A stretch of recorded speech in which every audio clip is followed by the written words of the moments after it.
right, welcome to episode number 76 of the Let's Discuss Gaming podcast. I am your host, Triple J. Joining me is my co-host, Dr. Games 101. Hello, people.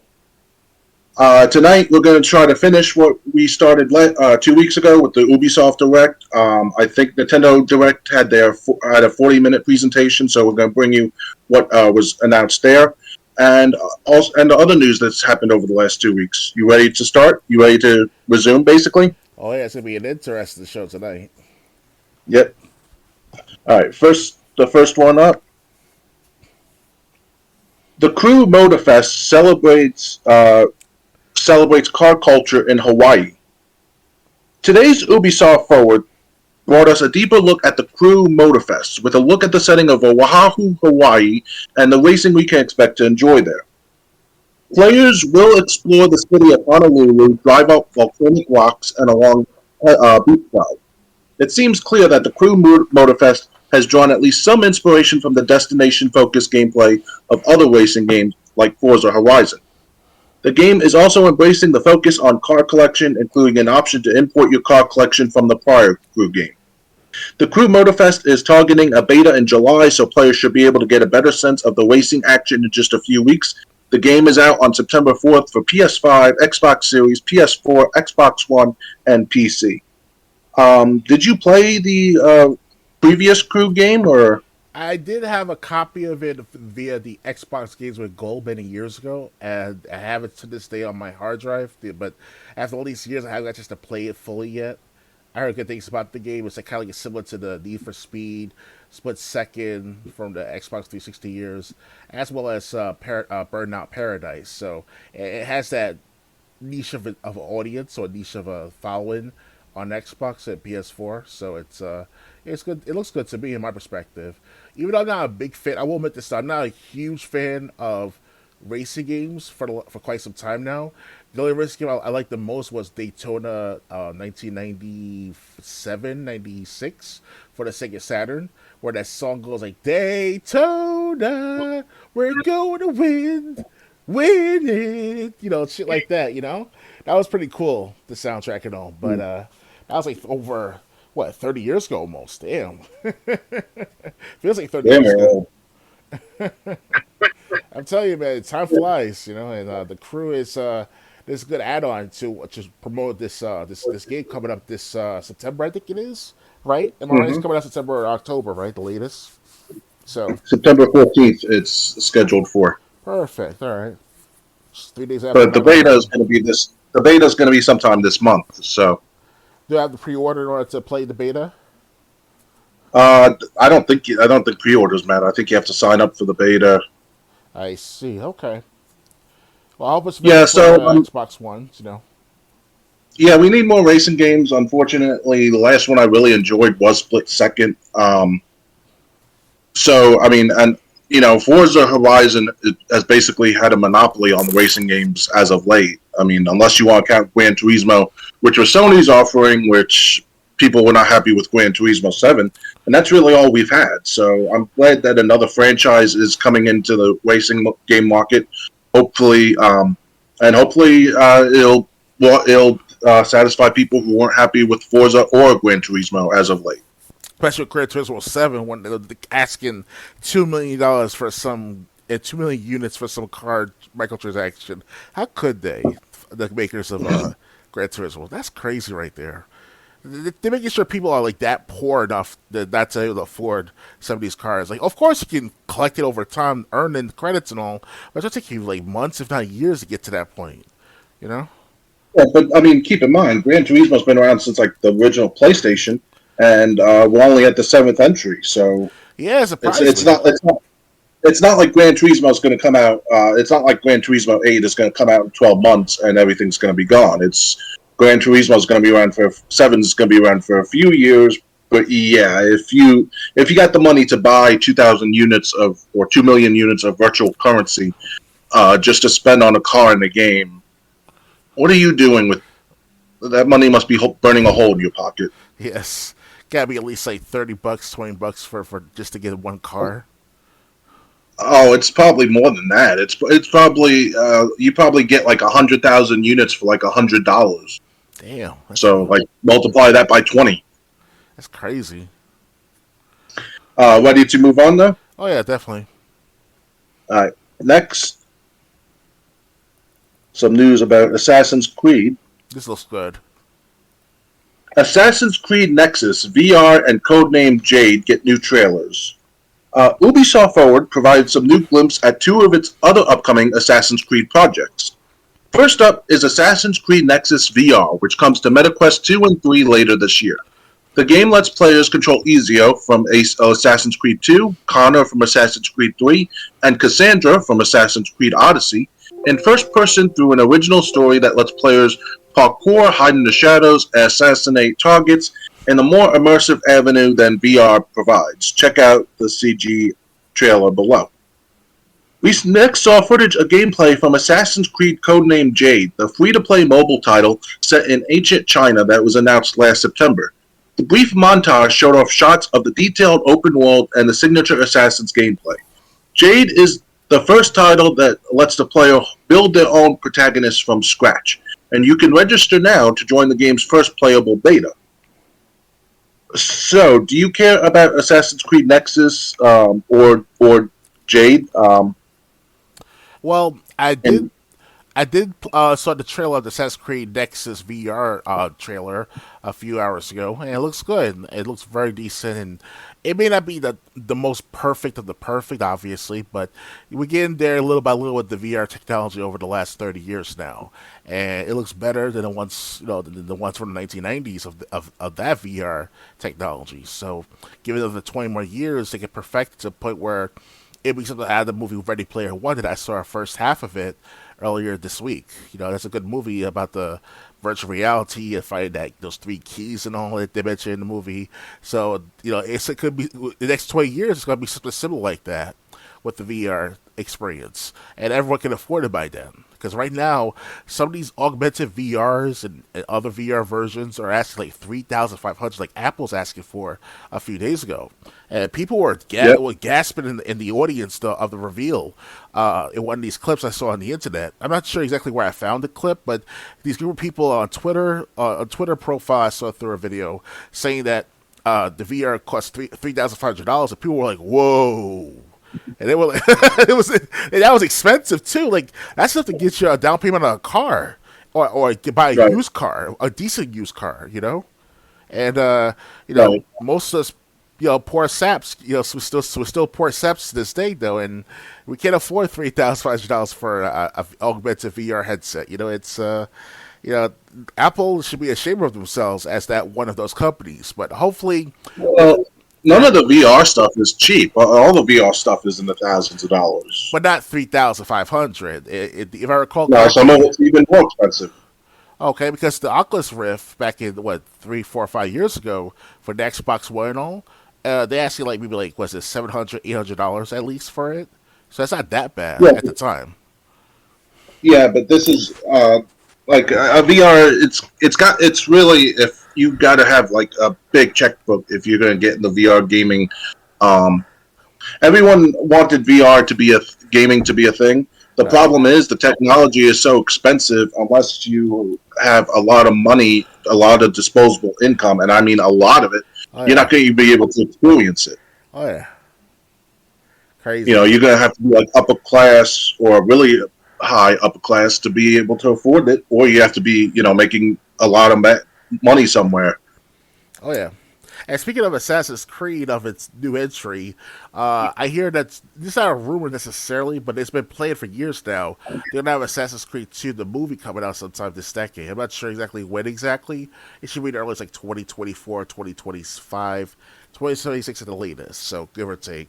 So it'd be good. Hopefully they'll improve the acting, and the action was good in the first Assassin's Creed movie at all, but the acting wasn't all that necessarily out of the blue, out of the water.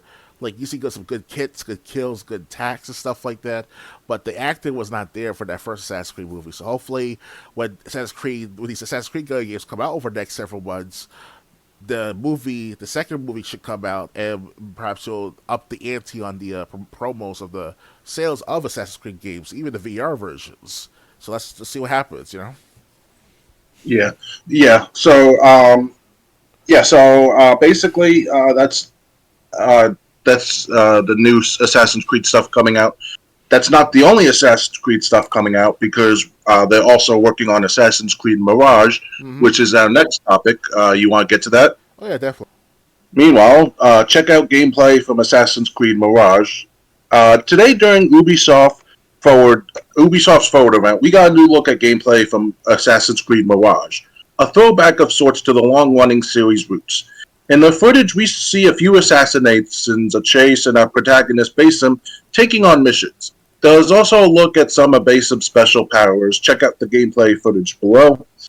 Notably, the Assassin's Creed series shifting away from this style of game was in fact due to franchise fatigue. 2017's Assassin's Creed Origins took the series toward an RPG slant, furthered by Assassin's Creed Odyssey and Valhalla. But all old things are new again, and fatigue gives way to nostalgia. It'll be interesting to see how and if this throwback lands when it comes out. You can also check out a new trailer for the game below. Assassin's Creed Mirage will be released on October 12th. How did you feel? I don't think you played. Let's see. Origins. Not yet. I don't think you played Origins, Odyssey, or Valhalla, right? I did play Valhalla during the free to play weekend back last year, and I did a recording. Okay. Did a recording on my YouTube channel at the time too. But About do you prefer like Valhalla's gameplay or gameplay like of Black Flag? Black Flag, I have to say. Unity, I kind of like them in its early first 2 or 3 hours of the game because I hear that the Unity had problems with the story and all. So I didn't see any problems, too much problems with the story of Assassin's Creed Unity.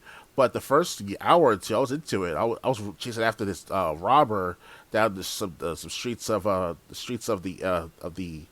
town and stuff like that, and it was pretty cool because you had to go over these obstacle courses and got to pass the guards and got to run by them and shit like that. It was pretty cool. But after that, it was like I think Black Flag takes the cake. It's just I think Black Flag should be the best Assassin's Creed game of all time of all the Assassin's Creed games, in my opinion. Even I though have to disagree. even though I haven't played as much of it, I will admit though I only did like 5% so far. Assassin's Creed 4 Black Flag, but it still has a good story. It's consistent, good action. There are times that I surprised myself on how to do the double assassinations. It just goes with the flow Yeah. of what I think of. Like because it's firsthand. It's like second nature when it comes to the assassinations and some of these moves in Black Flag, but in others like Origin, Unity, maybe Syndicate, maybe did a little bit, not as natural. It's just basically I can't explain it. It's just something about the later Assassin's Creed games. It's like they think more about microtransactions than about quality of the gameplay. So Well, I have to disagree with you there. As someone who finished Assassin's Creed Rogue and Assassin's Creed Syndicate, at least the main story, and who played more I don't even know where I was in Black Flag when I stopped. I think it was more than 5% though. It's I have to say I prefer the gameplay of Rogue and Syndicate. Um, okay, Rogue was more like the Batman Arkham games, Arkham Asylum, Arkham City, where you could like fight off a bunch of people, like 8 people coming after you. You could fight them all off if you knew how to guard with your sword and stuff like that. Syndicate was more action than stealth. You really didn't have to use stealth if you didn't want to. And even Assassin's Creed Black Flag, while they did use stealth, it wasn't required like the old school Assassin's Creed games. I'm talking the original Assassin's Creed 2. So there is that. Assassin's Creed But Brotherhood. Brotherhood, I think that was more stealth also, if I'm not mistaken. Yep. I don't. I know I played Brotherhood. I eventually stopped. Brotherhood and Revelations, I just don't really like. So, it's when it comes to gameplay, I prefer Rogue Rogue, Black Flag, and Syndicate one. because like in the early Assassin's Creed games, the stealth was forced on you. You had to play stealth. There was no way to get around it. Uh-huh. Um, but in the newer games, it's I don't know why. Origins was all right, if I remember correctly, or Odyssey was all right. But then like the other one, I think I played Odyssey, but Origins and Valhalla, just I couldn't get into no matter how much I tried. Yeah, Valhalla itself, like I said, I played the first hour of it. It's okay. Like I said, if I had the full game, I might get a better, more immersive story out of it because it was a free play day anyway. So basically, I started out as like be part of this party in some castle, and then all of a sudden they got raided by the opposition, and then everything just went chaotic and shit. So it was pretty cool at first. Good scenario at first. It's all right. Um, so I can't say too much about that as bad, but I'm sure if I give it more chances, it should be a good Assassin's Creed game. It doesn't feel like an Assassin's Creed game, though. I will admit that some strange reason. Yeah. So I mean, we'll see. We'll see what Mirage is like on when it comes out in October. That's really all I have to say. Ready to move on? Oh yeah, I'm ready. All right. Next. Let me get rid of this. Hold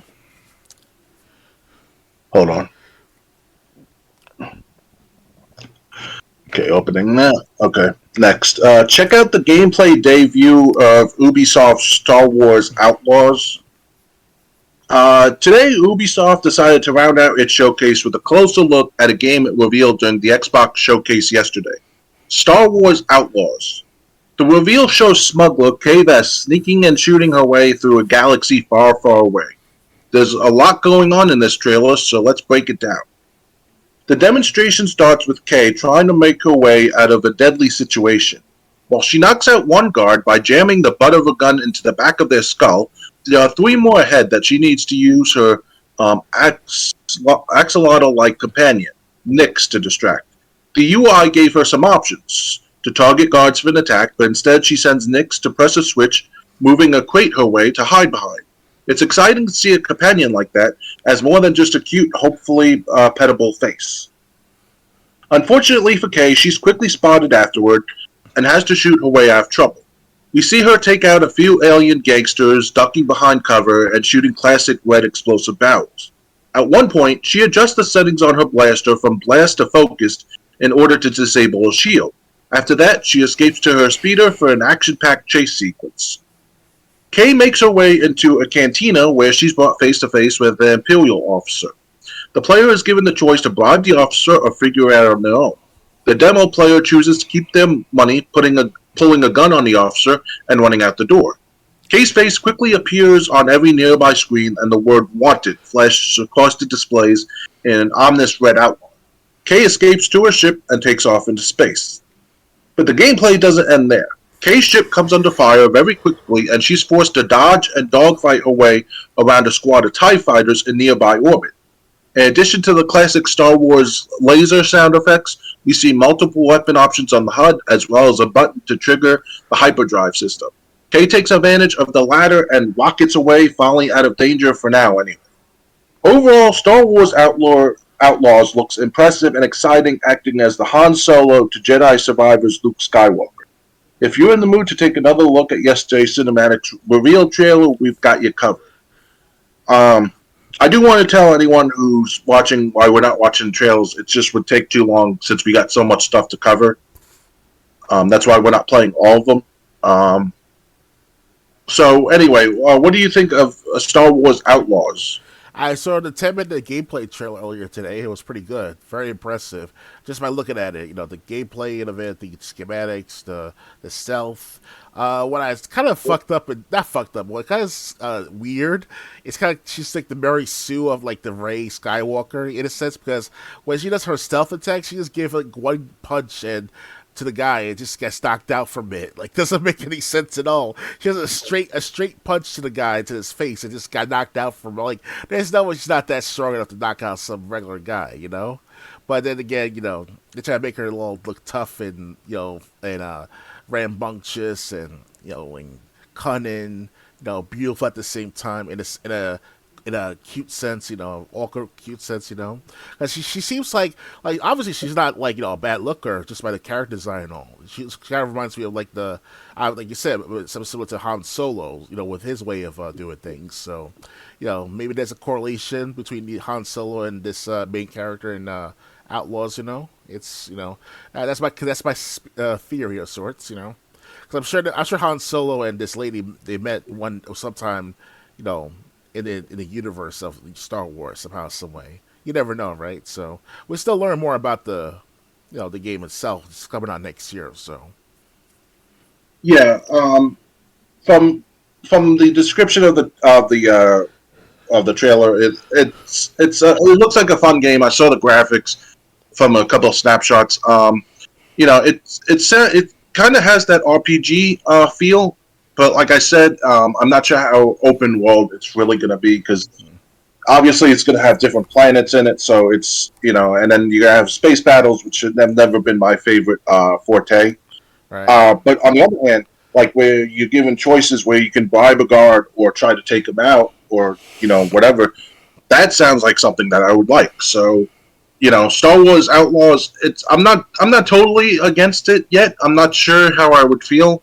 Um, but then they said the combat is also varied because your your companion, your AI companion, or I don't know. I think they said UI, meaning you tell your companion what you want him or her to do. Um, it sounds like you could play your way. If you want to play stealth, you can play stealth. You want to go in all guns blazing, the game will allow you to do that also. Yeah, especially if you So messed up on the stealth attack. yeah, it sounds like a great game. I'm excited to learn more about it as we get closer to the release of this for this game. Ready to move on? Yeah, I'm ready. Uh, Next,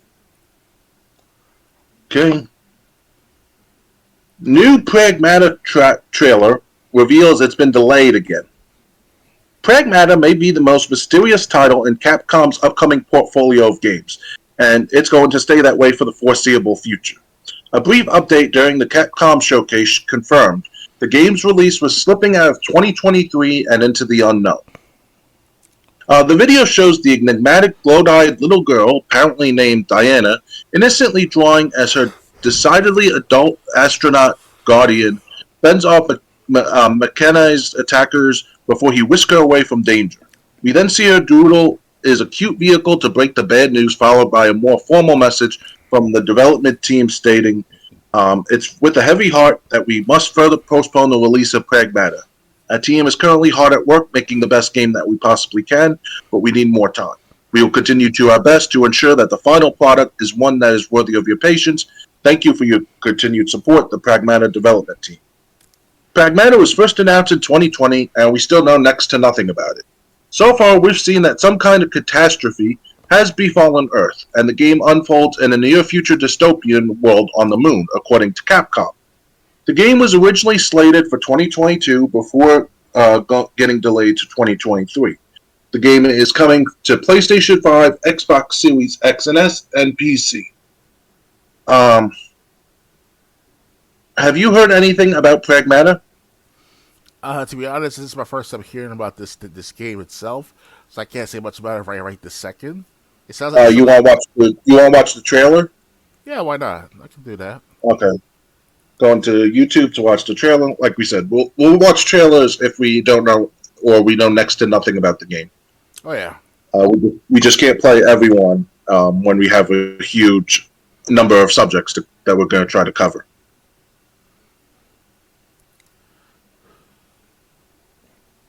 Okay, so hold on.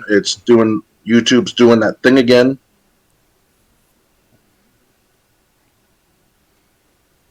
All right, let's start the trailer and then try to go full screen.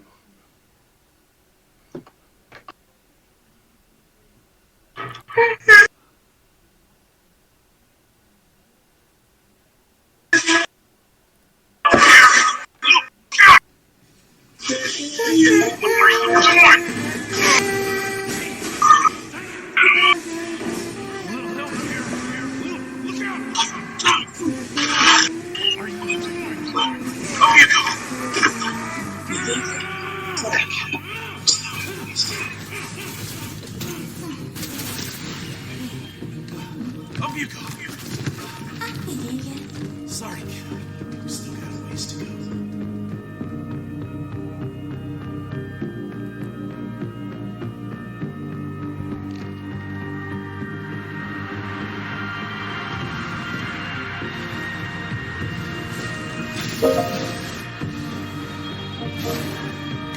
Ow.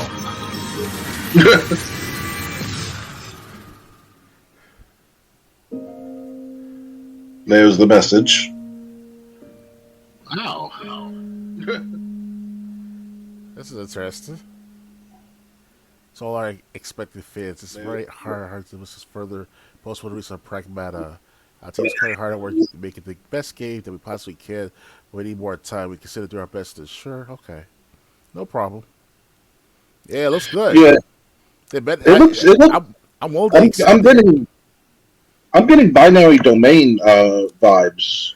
It's like binary Um, domain meets like Resident Evil Zero, where you like team up with the girl and then you're the soldier trying to protect her at the same time, or it can be like Resident Evil Four to some extent too, but without the blood and guts. yeah, because Ashley wasn't really ally. She was more of a hostage that you were trying to rescue. Oh yeah, that's what it looks like with this Pragmata game. It looks good, and I hope they'll. Hey, more power to them to extend the polish the game up. I'll give it until 2026. If they have to wait for that long, because obviously, if they appeal towards both the Xbox Series as well as the PS5, they gotta make sure that to maximize the performance of each of these consoles with ease. It'll be great to see all that visuals Yeah, of this matter, because it looks like she's some sort of like psychic, or she has some special ability to help out the soldier. So we'll never know, right? yeah, exactly. So I thought she was drawing something, but it said 2022 crossed out 2023, and it said very sorry on the paper with a sad face. Um, so obviously we don't know when Pragmata is coming out. We just know it's been delayed. But it looks like I said, it looks like binary domain, except you're using maybe melee weapons instead of guns like you did in binary domain. Um, which hey, I love binary domain, so I would definitely try out this game. So if obviously money's tight right now with bills and everything, but um, Likewise. with the next, so like even an Xbox Series, even a video games out of my reach right now because last 2 weeks I had work. I missed too much work to get paid. So, and then this week work was slow. So, but anyway, that's Yeah, personal it's problem. Yeah, I mean, if you think about it, it's also I don't. It's a little bit tiny detail right there. I'm breaking down this trailer, but does it remind you of Metal Gear Solid 2 when you were helping Emma as Raiden in the plant system? Kind of says like she was on your back while swimming in the ocean or swimming in the underwater basement, stuff like that. So it's kind of like that matter with the you know a little bit of similarity in a sense. You know what I'm saying? Because Emma, she's helpless, like this girl in the Pragmata, and she's has some abilities to help out the soldier and all. Right is like that too. So it's kind of like that similar scenario. You can play that out in some kind of detail. Yeah, not to mention like when you had to like watch Emma's back when she was crossing the pipes to get to Solid Snake, and basically any enemies that came in like in her vicinity, you had to dispatch right away. Oh yeah, So yeah, so it's yeah, yeah, so it looks interesting. I want to learn more about it. Unfortunately, we don't know when it will be coming out. They don't have a year, but so far it looks good. So I'd say, hey, whatever, as much time as you need, take it. yeah. I want to say this though again that if they maximize the performance of each of these consoles, and by 2025, I can wait until 2025. By then, I'll definitely have the either the PS5 or the Xbox Series console. And if not, if they do cloud gaming, that'll be great for the Xbox One as well, because that'll appeal towards the lesser of the audience. Not lesser audience, like the lesser quantity of what the audience can buy off of this game. So, because at least with cloud gaming, you may not have the full experience of cloud gaming yet, but it's still just enough to get by to just play it well. It's like the Ghost Tokyo game, the Ghostwire Tokyo that came out last month or two. That looks good. I played for cloud gaming for the first like 30 minutes of that game. So it was pretty cool. Yeah. So So I'd say yeah. So I'm looking forward to this game. And as we find out more info on the next release date, we'll keep you updated. Ready to move on? yeah, let's move on. All right. Next, Apollo Justice Ace Attorney Trilogy announced during Capcom Showcase 2023. Capcom has announced Apollo Justice Ace Attorney Trilogy due out early 2024 on PC, PS4, Xbox One, and Nintendo Switch. Apollo Justice Ace Attorney Trilogy includes the 4th, 5th, and 6th mainline Ace Attorney games from Capcom's Courtroom Battle series. Join Apollo on his journey to bring order to the courts and bring an end to the dark age of the law, reads the game description. Languages include Japanese, English, French, German, Korean, traditional Chinese, and simplified Chinese. Apollo Justice Ace Attorney launched first on Nintendo DS in 2007 before coming out on mobile and most recently on Nintendo 3DS in 2017. Phoenix Wright Ace Attorney Dual Destinies first came out on Nintendo 3DS in 2013 before launching on mobile a year later. And Phoenix Wright Ace Attorney Spirit of Justice came out on Nintendo 3DS in 2016, then a year later on mobile. In case you missed it, here's everything announced during the Capcom Showcase. Check out Summer Gaming 2023 schedule to find out what's coming next. Have you ever played the Ace Attorney games? I seen some gameplay of it and also some memes of it throughout the internet, especially on a YouTube series called Ace Attorney Bullshit Evolve. It's by Dexter Manning, the creator behind that series. He was also the creator behind Sanity 9 included of the 6th season series as well. So he did a good job in entertaining people with the kind of gameplay you see Ace Attorney, and turn that into this comical scenario of just like I say, it's bullshit.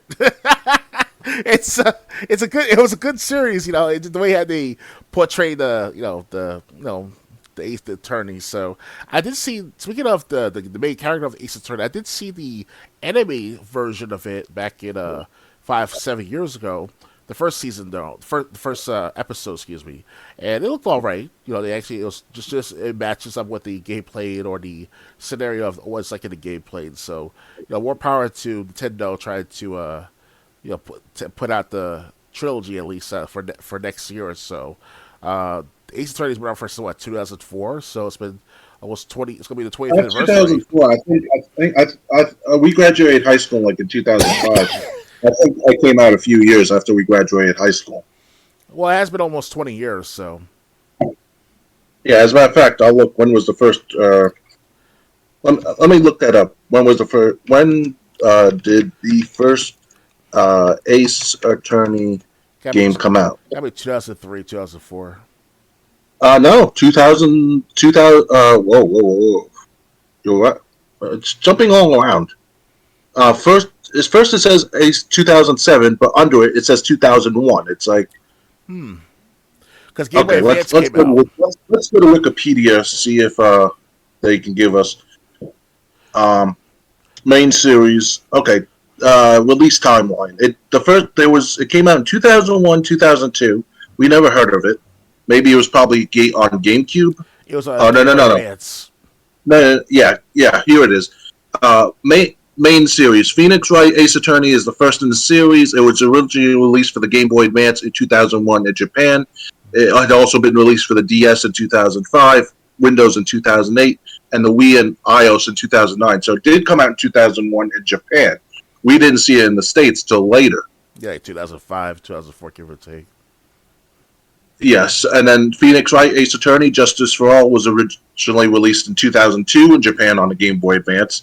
It was released on the DS in 06, Microsoft Windows in 08, and the Wii in 2010. So, okay, so that explains. So yeah, you were before, you were after the mark, but it depends what country we're talking about. Yeah.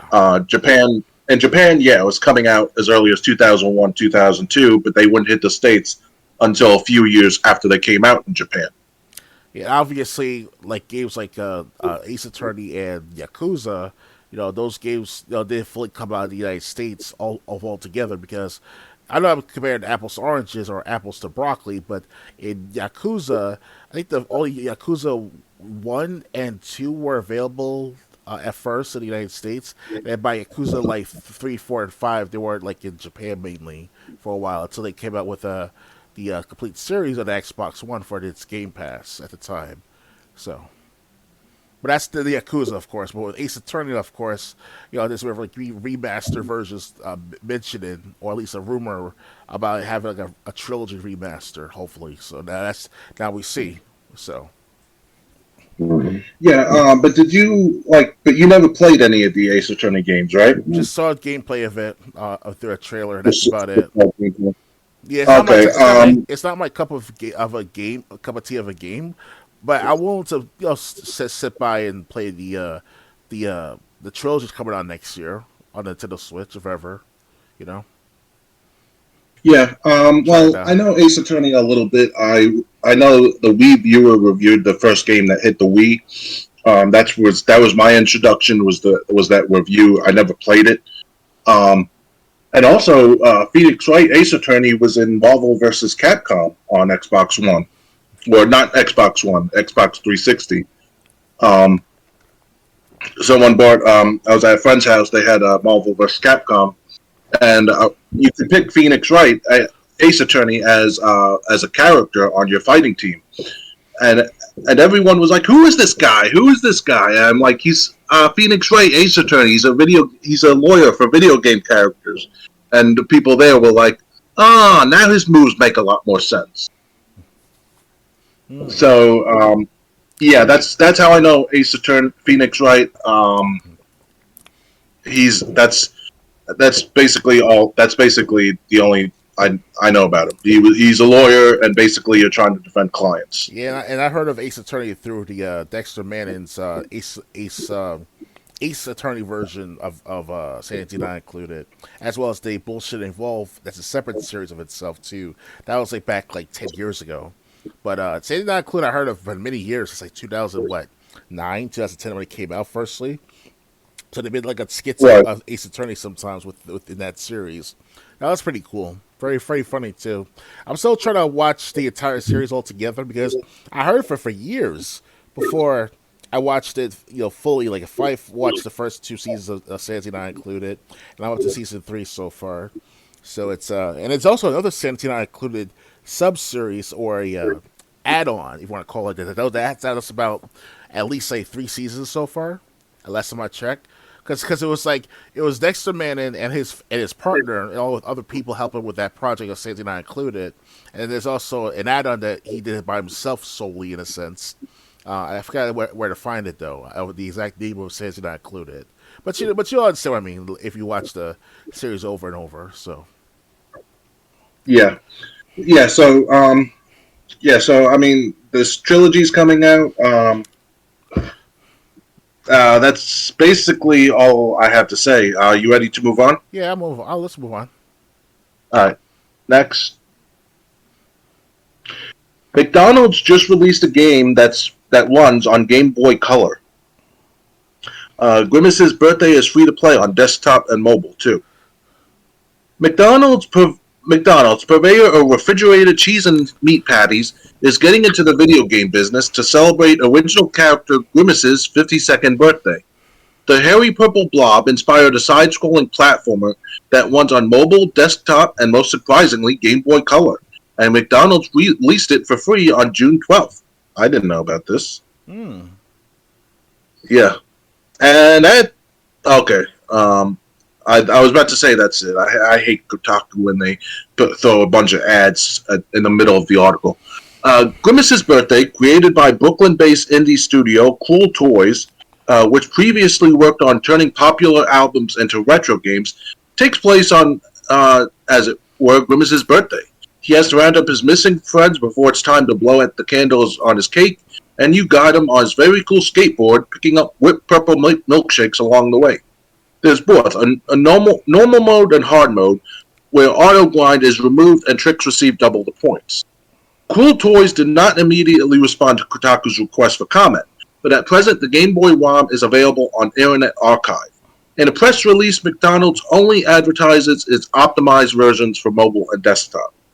You can see why. The game's official website, where you can play it without download, looks like it's part of the perfect 2000s internet time capsule, flanked by ringtone advertisements and a cheerful image of a sealed letter. Send the site to a friend. Grimace was born in 1971 for the record, but computers weren't necessarily as cute then. If Grimace's birthday leaves you craving more McLicense gaming entertainment that runs on old hardware, consider hunting down a copy of the 1988 Japan-only release Donald Land for the Famicom NES, or help Ronald McDonald retrieve his magic bag from the pesky Hamburglar and 1992's McKids again for the NES. Do not go after McKids. More timelessly, McDonald's also unveiled Grimace merch. For those who prefer a big sandwich over bucket hats, try instead the Grimace Birthday Meal, which features a limited edition purple shake.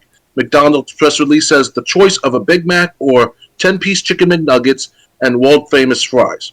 These are all the makings of an exquisite recess. So, what do you think of this? Of McDonald's releasing a Game Boy Color game based for Grimace? Grimace. I never heard of that actual game before. Obviously, it came out back in the 1970s, right? No, the game came out just now. No, the Grimace. That's the because it's from the yes. That's the big purple character. Oh, the McDonald's character, right? Yes. The purple monster, the purple thingy. Yes. Oh, it's been a while. So, It's been a while since I had a Happy Meal, so. Perfect description by Dr. Games 101, the purple thingy. As you can tell, I'm not a kid anymore, so it's been a while since I had a big Happy Meal with my toy, you know. Even if you haven't had McDonald's in a while, that's like saying you don't know who Ronald McDonald or the Burger King is. Well, Ronald McDonald, it can be by default, but these kids don't know jack crap about Ronald McDonald anymore because of the cloud scare from McDonald's. Like they actually got rid of the Ronald McDonald because of the cloud scare happened back 10 years ago. So Really? I didn't know that. Yeah, it was like a big, like a flood, not flood, but like a big thing on clouds scaring people, scaring the cloud scaring the people and shit. So Ronald McDonald was an add-on to that matter, and they decided to pull off Ronald McDonald from the line of their promos. So that's why you haven't seen Ronald McDonald at least in 10 years now at least. So it's yeah, but I mean, these characters were around when we were kids. I mean, yeah. You know who the Hamburglar is, right? Yeah, well, it's been 30 years almost, so I can't remember everything, my friend. I did have a birthday party, or at least I was at a McDonald's birthday party when I was like 7 years old. I don't remember all the details of it, but it was one of my friends had a McDonald's birthday party. We were like 7, 6, 5 years old. I can't remember all the details, but it's Ronald McDonald was there, so I remember something of the matter. I'm reminiscing. I'm remembering now. Okay, yes, now I remember these characters, and right now, obviously, McDonald's not promoting, especially not promoting Ronald McDonald because of, like I said, the clown scare and all.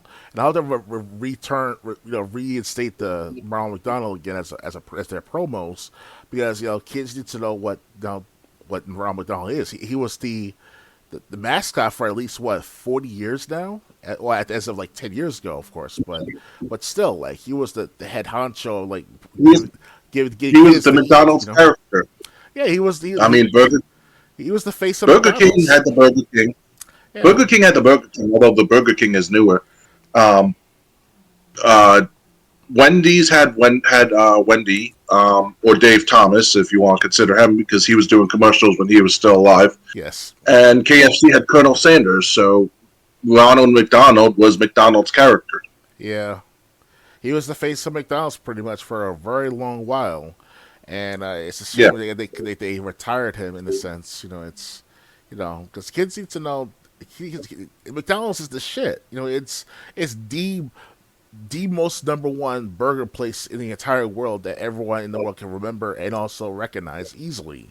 Just by looking at the arches and all, the double arches. Yep. With the, it's ridiculous, and they got rid of the clown. It's I don't see that because obviously yes, people do get scared of clowns. I think it's like a phobia of sort of something where you are scared of clowns, whatever.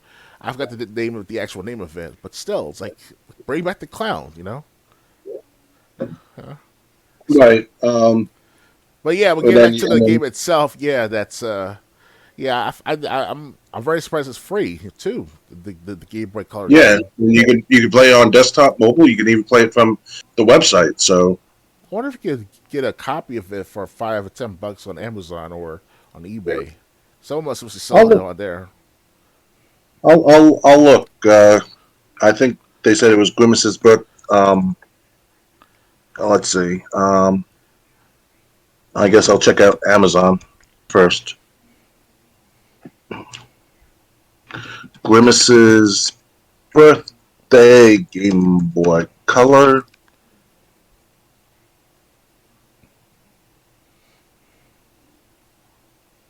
Uh, Not seeing it here.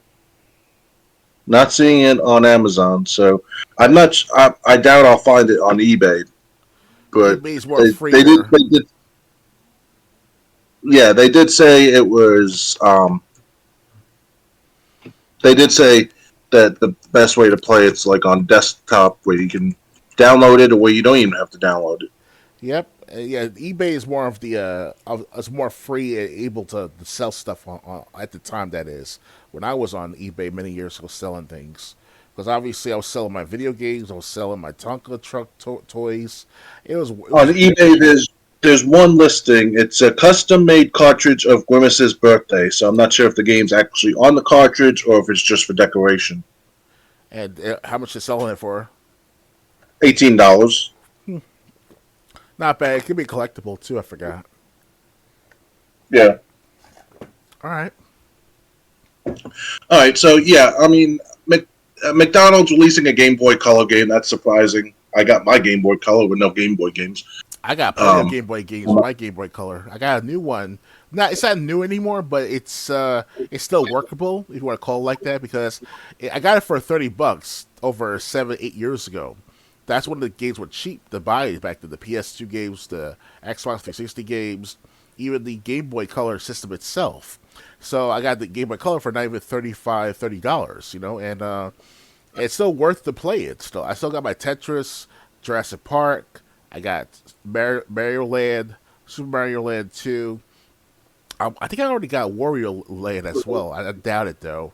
But I got plenty of other games I bought, especially the Game Gear games and if you name it. So still have my collection of games. So I still keep. yeah. I want to stick with them for the rest of my life.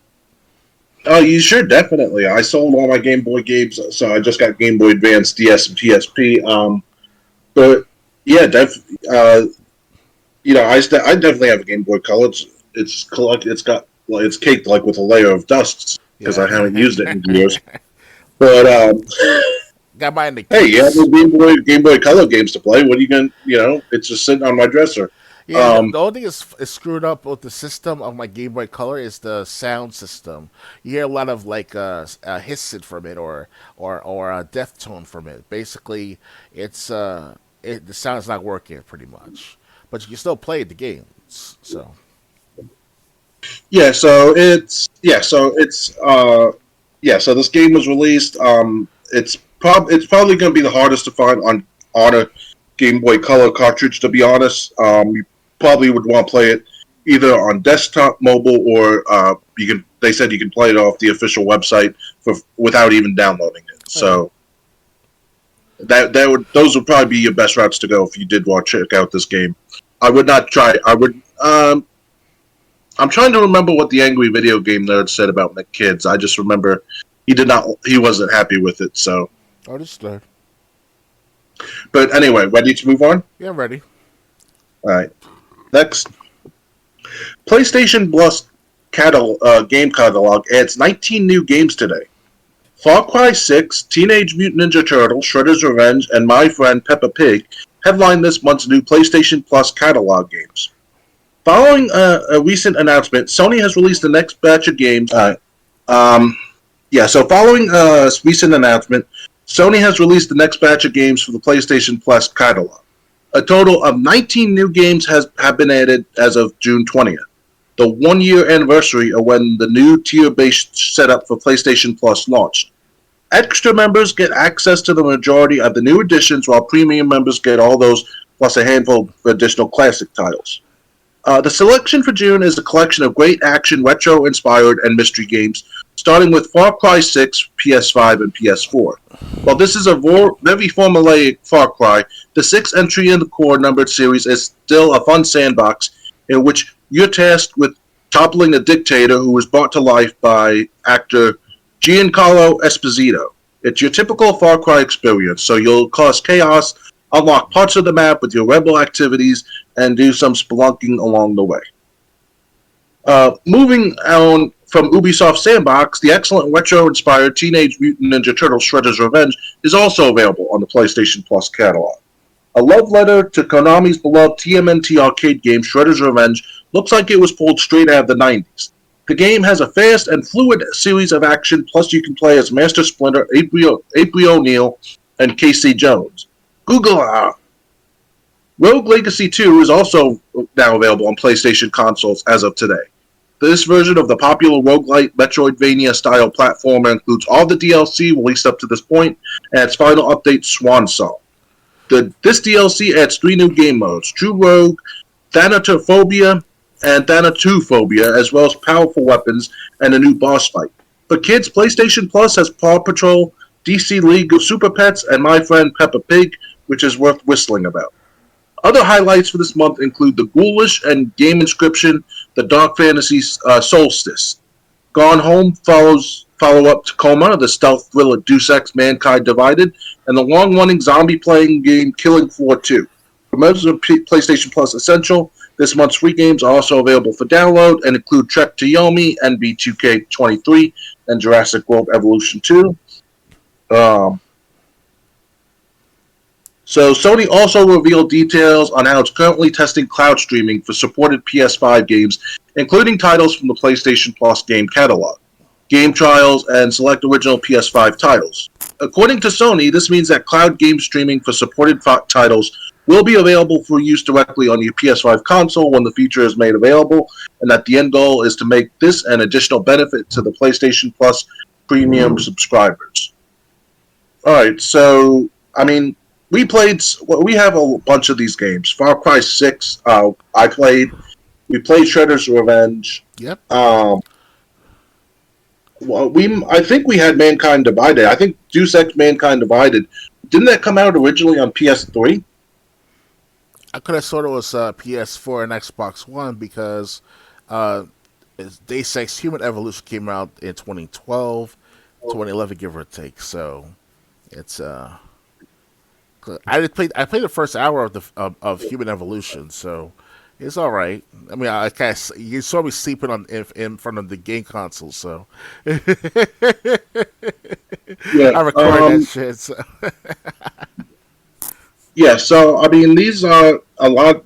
There's a lot of great games here, and the PlayStation Plus Premium brings Killzone Liberation from PSP, Worms from PS1, and Perks Adventure from PS1. Okay. So yeah, and then so a lot of games on this list. If you got the PlayStation Plus Extra or Premium membership, there's a lot of games to capitalize on. Oh yeah. I already got Far Cry. Speaking of Far Cry, I already got Far Cry as a 3, 2, 4, 5, and 6 as a bundle for about $40. So it was pretty worth it to have all those Far Cry games into one. I already got Far Cry 2 with the Games with Gold.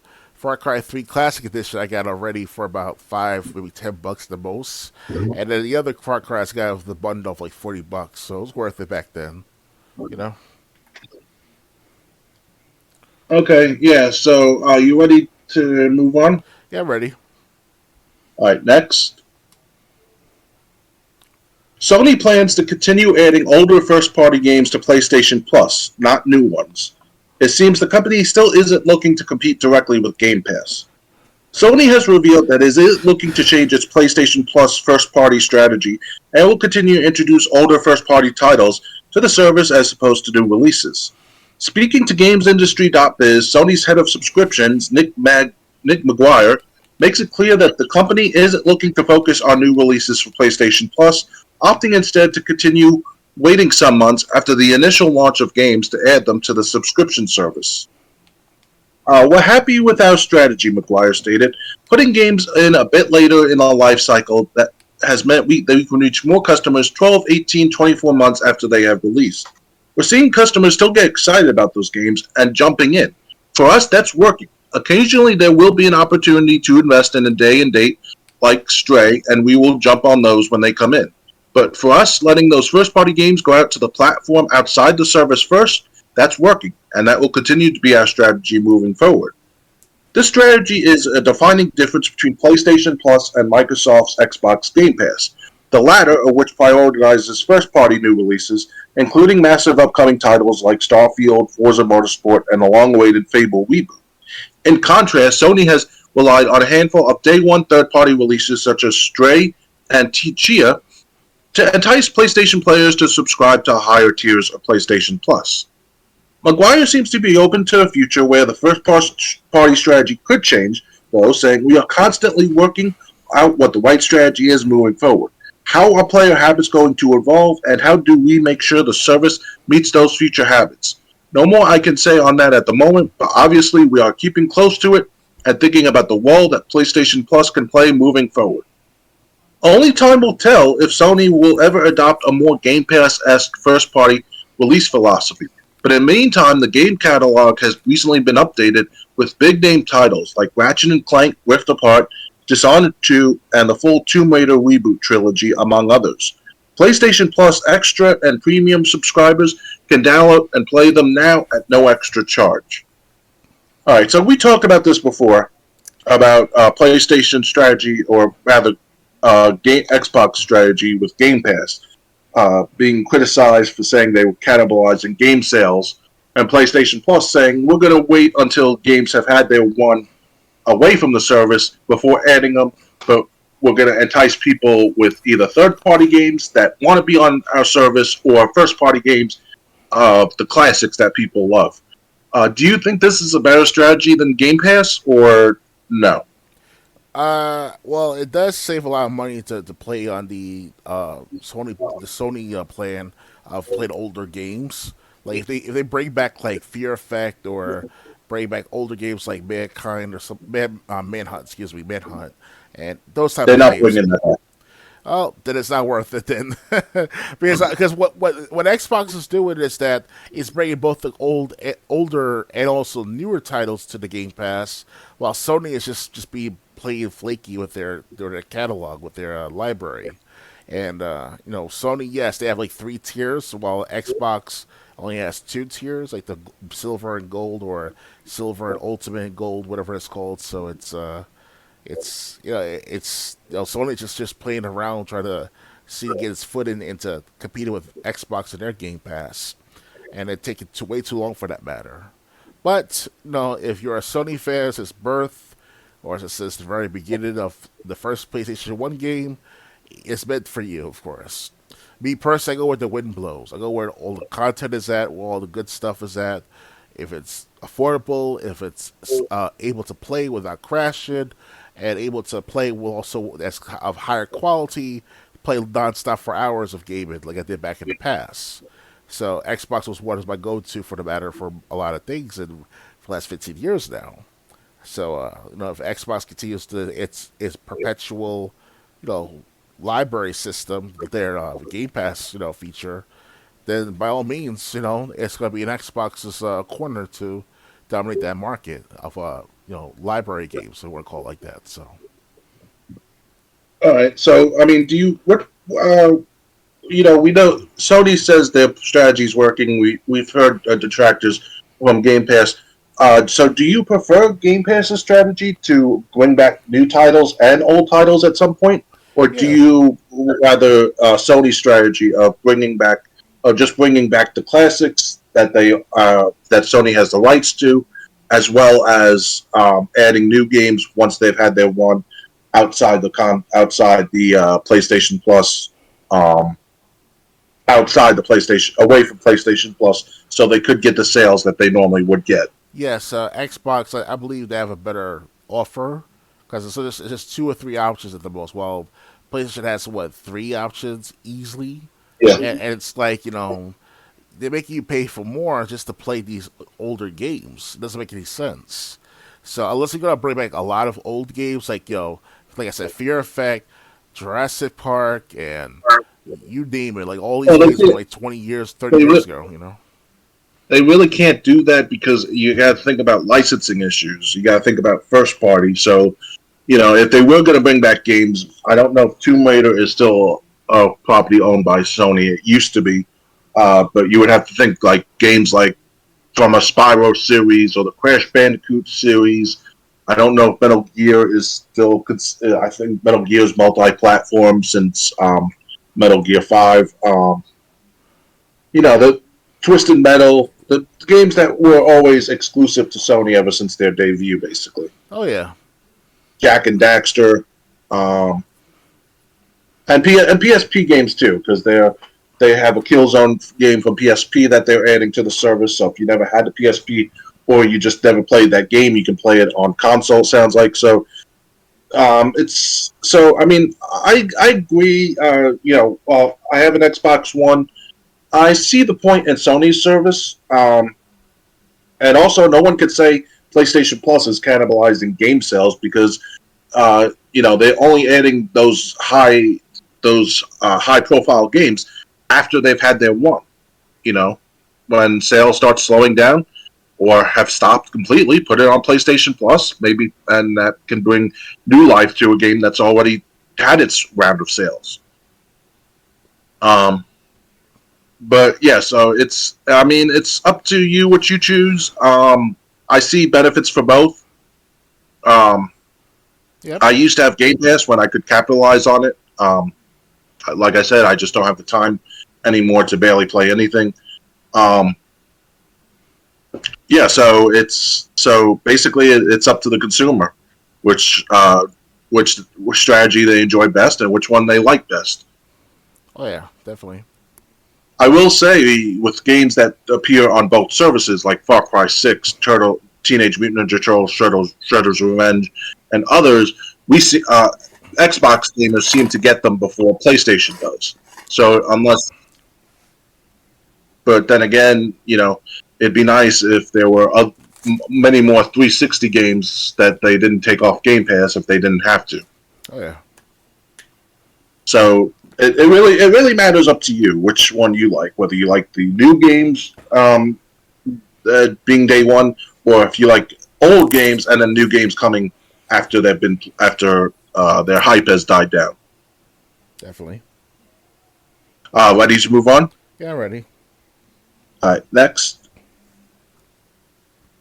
Microsoft is done making games for Xbox One. Don't expect any future Xbox first-party games like Forza or Fable to launch on the older consoles. In a new interview, Xbox Game Studio chief Matt Booty? That's his last name, Booty. Yeah, I heard Confirmed that the company is done developing first-party games for the older Xbox One consoles, explaining that Microsoft has moved on from the prior generation machine and is now focused on Series X and S. It's yet another sign that the old consoles are being left behind after a longer than usual transitional period. Released nearly a decade ago in November 2013, the Xbox One had a bit of a rocky launch with jokes about its size, lack of games, high price, always online requirements, Kinect motion controls, and a misplaced focus on watching TV dominating most conversations about the then new console. In the longer term, thanks to Xbox Game Pass subscription service and the launch of the more powerful Xbox One X, the console stuck around and found fans, but it never was really much of a competitor with Sony's PlayStation 4, with Sony's console selling twice as well as the Xbox One. Now, nearly 10 years after its debut, Microsoft is letting the console retire and moving on to focus entirely on its current-gen machines. In an interview with Axios, Booty was asked about the absence of Xbox One games during its latest showcase, and the Xbox studio chief explained blatantly, we've moved on to Gen 9. Booty also explained that no internal teams at Xbox Game Studios are currently working on new games for Xbox One. So don't expect some long in development game that will come out for Xbox One next year or anything like that. The Xbox exec did clarify that some internal teams are still working on updates and content for existing games on Xbox One to continue to support certain titles like Minecraft, but don't expect the next Halo or Gears to launch on Xbox One. Booty did note that Microsoft isn't completely abandoning the old console and its owners, explaining that Series XS games are technically playable on Xbox One via streaming. That's how we're going to maintain support, Booty told Axios. The end of the Xbox One and PS4 era. It's not shocking that a platform holder like Microsoft would eventually move on to its new console and leave the older one behind. But it does feel like this transition between console generations has, compared to past transitional periods, lasted longer than usual. That's down to a number of factors, including how many people still own and use these older machines in 2023, and how hard it has been to find and buy a new console since the PS5 and Xbox Series X and S launched in 2020. Games taking longer to develop due to the COVID-19 pandemic has also likely contributed to the extended transitional period. But that period is ending. Sony and Insomniac's next big Spider-Man sequel is skipping PS4, and the DLC for Horizon Forbidden West, a PS5 and PS4 game, launched only on PS5 earlier this year. And now Microsoft has confirmed it's done making Xbox One games. And some third-party releases like Dead Space Remake and Final Fantasy XVI are skipping the older machines too. So if it's becoming clear that while we went through a longer than average transition to the latest console, that era is coming down to a close as 2023 continues and 2024 quickly approaches. So what do you think of the exec basically saying, yeah, we're not developing any more games for Xbox One? Yeah, definitely. It's a shame because obviously there's still people like us, us gamers, who are still stuck with the Xbox One system for the time being when it comes to the Xbox brand. So people still haven't got just to get the PS5 either. And these games, and they also increasing the prices on both both these consoles as well. Sometime this month, if not this summer. So just in time for the holidays to do that increase as well. So there's a major turnoff right there for the time being for both Xbox One and also Xbox One and for PS4, if ever PS4. Because obviously with PlayStation, dude, they actually had PS2 games from like 2001 until like 2001 to like 2013, 2012. Like I can't remember what's the latest game that came out for 2012 back then for PS2, but it was like a survival horror game of sorts. Like you were like the students trying to survive and rescue faculty members and students from like these horrible zombies, whatever it was called, and it looked good. They actually did an awesome job to put that on the PS2 with its graphics of its limited capabilities back then. So I'm amazed that they were still making PS2 games up to that 2012, 2013. So more power to Microsoft. According to Google, I googled the last PlayStation 2 game release. So game releases peaked in 04 but declined with the release of the PS3 in 06.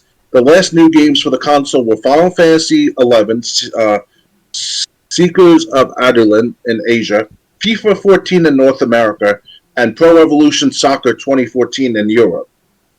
Okay, so it's like So FIFA 14 was the last PS2 game released in North America. I see. All right, so I guess this means that back in 2009, 2010, then they had that survival horror game. It's definitely not Resident Evil. It's something else. I forgot what it's called exactly. So. Yeah, WWE was still releasing PS2 games. As far as I remember, at least in 2010, they had SmackDown vs. Raw 2010 come out in 2009. The game was so buggy on PS2. I ended up skipping that entry. And even then, the games were either they they didn't have characters that the later versions had, or they just were a buggy mess. Oh yeah. But but anyway, yeah. So they did say that we're not if you got an Xbox One and you can't afford the Xbox Series, you're not completely out of luck because they are going to make games for the Series XNS streaming if possible. So if a game gets added to Game Pass, you'll be most likely able to stream it on the cloud. If you just have an Xbox One and you're short on funds to get a new system, we've seen that with Xbox Series games on Game Pass. They're playable via the cloud. So yeah, at least there's that. At least they're not, and they said updates for current games are going to continue, but just no new first party releases. Third party is a different story. That you could still have third party games coming out, but not first party. Okay, so I'm gonna refer to that horror game on a PS2, like if it's to be a third party, because they were still making PS2 games back in 2010 and 2013, definitely. So, Speaking of the horror, that horror game, was it something like Obscure: The Aftermath? it's like a survival horror. It looks very scary at first. I can't remember. It's definitely not Fatal Frame. It's based on a school setting though. I forgot what's it called Obscure: exactly. The Aftermath at a school setting, so it might be that. But that I'm not even sure what year that came out. Early 2010 is still the earliest, the latest, I should say. Let's see, Obscure: The Aftermath. I just want to find out when this game came out because it was survival horror. Oh no, this came out 2007. Okay, so we go further. All right, so ready to move on? Yeah, I'm ready. Okay, just want to check the chat. Okay, next.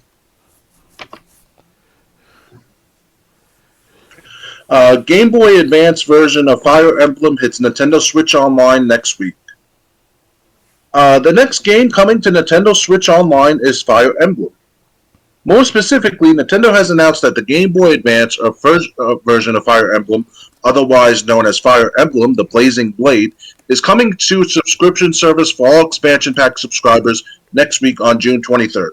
This is the 7th game in the Fire Emblem series, but the first in the franchise to be localized for audiences outside of Japan. It first hit the US in 2003. A prequel to Fire Emblem: The Blinding Blade, this game takes place on the continent of Alibe and follows Lyn, Eliwood, and Hector. As you might expect, combat movement takes place on a grid of squares before transitioning to animated attacks. There are different character classes and weapons, and characters who do die do so permanently. Fire Emblem joins Harvest Moon, Kirby Tilt and Tumble, and 2 more games announced for Switch Online last week. While waiting for Fire Emblem to hit the library, read Game Informer's review of Fire Emblem Engage. Have you played the Fire Emblem series of games? Unfortunately, I never played any of the Fire Emblem games. Hell, I didn't get just to play Dragon Quest games at all, and they've been on for at least 30 years now. So, and I actually have Dragon Quest, and I have Dragon Quest 9, the remaster. I think it was on the Xbox One or Xbox 360. I think it was. I'm not sure which version though, but it's available for games with Gold at the time, or at least with Game Pass. So I haven't played that either. So, but yeah, I heard good things about the game. It's all right here. Unfortunately, I've never played the Fire Emblem series, so I really can't comment either. But I mean, we heard about this. We talked about this a couple weeks ago, especially Kirby Tilt and Tumble. Also going to the Nintendo Switch Online expansion service. I have to say, the Nintendo Switch Online expansion service, while it's a lot, at least for a year, if you got the family plan, they're building up quite a library. They're not, I mean, the only thing I have to say is the Nintendo, Super Nintendo, and like the Game Boy and Game Boy Advance, and like Game Boy Color games, they're the cheaper part of the service. You're paying for like Nintendo 64 and Sega, and I've noticed they're pretty much lacking. Right. on the older service. I do want to see if the two new games, if they can give the list, because we always talk about like how yeah, okay. Blaster Master Enemy Below was one. Um, and well, now the website wants to control it. So, Blaster Master Enemy Below was one. That was for Game Boy. And Mystery Tower on Nintendo. So yeah, while the cheaper service seems to be worth it, it sounds like they're once again abandoning the people who are paying extra for the Super Nintendo and the Nintendo 64 and the Sega Genesis selection. Right. That's the way it looks because all four of these games are part of the cheaper tier on Nintendo Switch's expansion service expansion pack. Um, Ready to move on? Yeah, ready. All right. Next. Game Pass Day 1 Souls-like slips into 2024. Souls-like Flintlock from Ashen Dev's A44 has added a full year to its development. Souls-like fans looking forward to getting their hands on Flintlock, The Siege of Dawn, via Xbox Game Pass, will have to stare far further into the future. The next game from development of 2018's Ashen has now been delayed a full year from its previous early 2023 release date, and an even more ambiguous 2024. Announcing the news on Twitter, developers A44 has explained things in what's pretty much like the boilerplate text for such delays. To make Flintlock the absolute best experience it can be at launch, we have made the decision to move the game's release date to 2024. They continue in a thread to say all the familiar beats. We've been working hard at crafting. It's important to our whole team.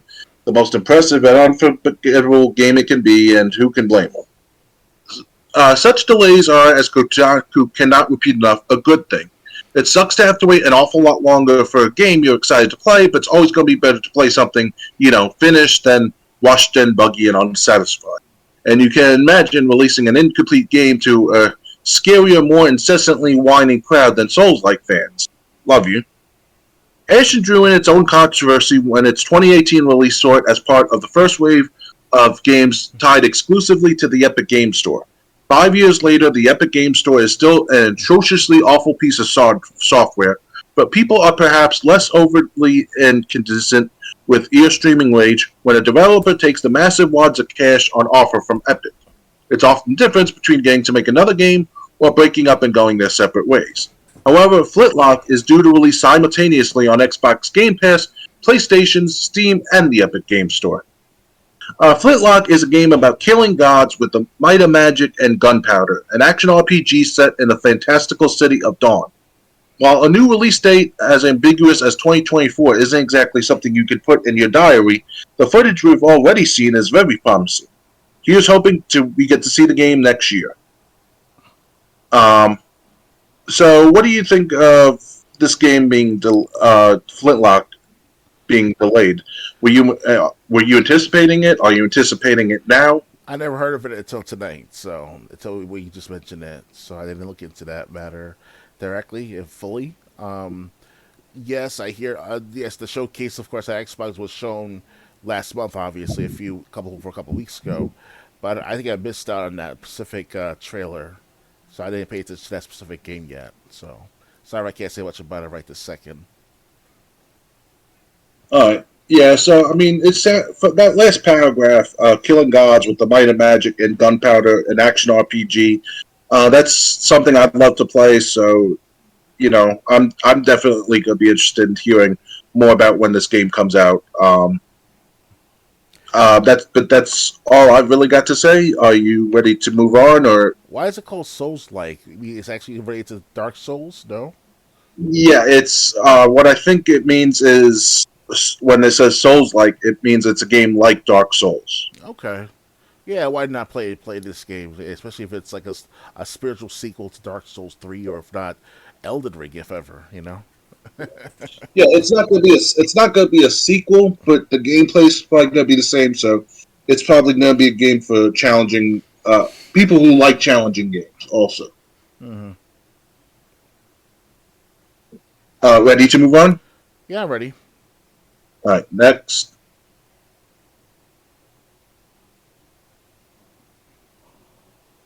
Uh, Immortals of Avium delayed 1 month. Immortals of Avium was revealed with a short tease trailer for the 2022 Game Awards. The implication of the teaser was that it was a game in early development, which is why I was surprised when the game was revealed to be releasing July 20th, 2023. That release date has now slipped, but only be a few weeks. It is now launching a month and a couple days later on August 22nd. You can find the full delay statement signed by developer Ascendant Studios and the game's director, Brett Robbins, below. Um, Let's see. As you know, this is our first game in a self-funded independent studio. We set out 5 years ago to ambitiously make an original Magic first-person shooter in a new fantasy world. Along the way, we worked through a pandemic, built a new team, developed on Unreal Engine 5.1, and pushed the boundaries of what we thought was possible. Now the finish line is in sight. The recent feedback of the game proves to us what we already felt, that Immortals of Avium is something special. In order to realize our full vision, we are going to take a few extra weeks, making our new launch date Tuesday, August 22nd. This will give us time to further polish the game, finish optimizing all platforms, and deliver a strong launch. We owe it to ourselves and to you to get this right. For more on Immortals of Axiom's delay, you can find an official blog post here. For some of my positive hands-on impressions of the game, head here. Do you want to watch the trailer? Yeah, let's do that. Immortals of Avium, you said, right? Sorry? You said in regards to Immortals of Avium, right? Or Avium? Yes. Yeah, let's watch it. Yeah. All right.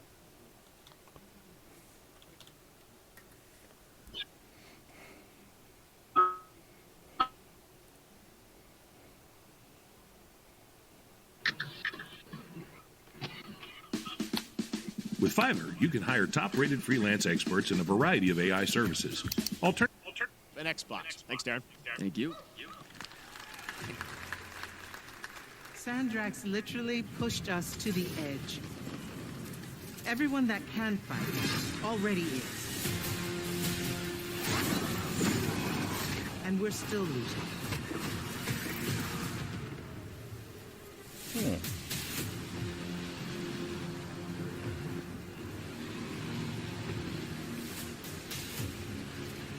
Welcome aboard, Immortals.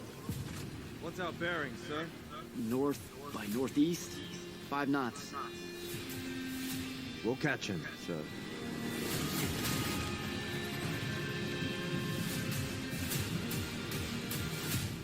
Prepare to repel boarders! Airship's got a contact! Action station! Action station!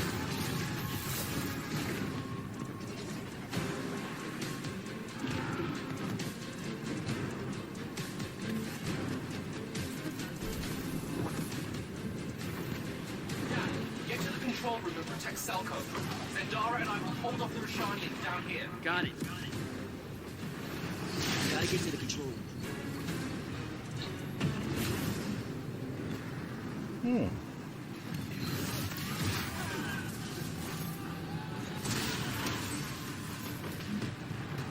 What is this, Bioshock Infinite?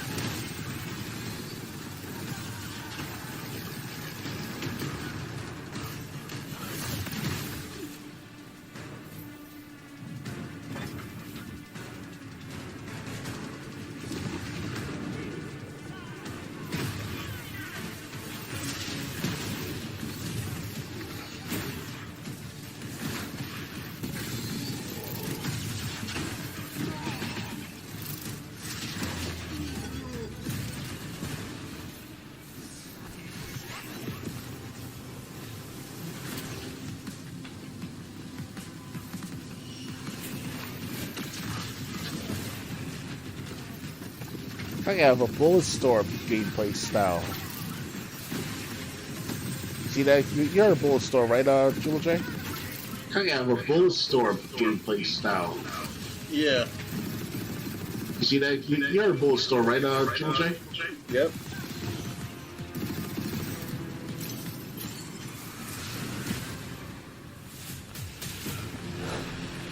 I want to be an immortal. I want to fight this war as one of you. You're what's called a triumph.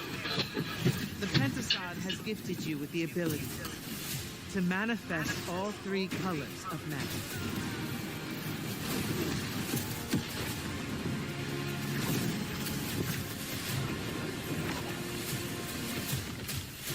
We're only going to win this one together. Sigil up. Wow, it's coming out this year. Wow. This month, actually. Oh, wow. Love that we get. Nice. Now that's nice. Pretty good, right, Triple J? Hello? Can you hear me? Hello, hello, hello?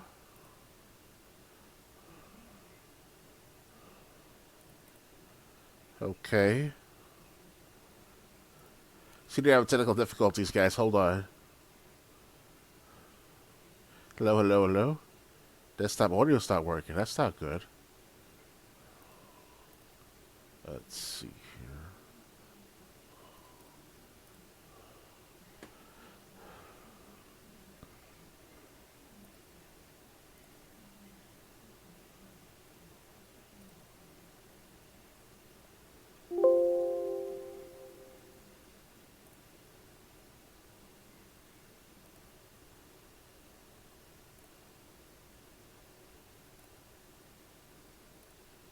Hello, hello, hello.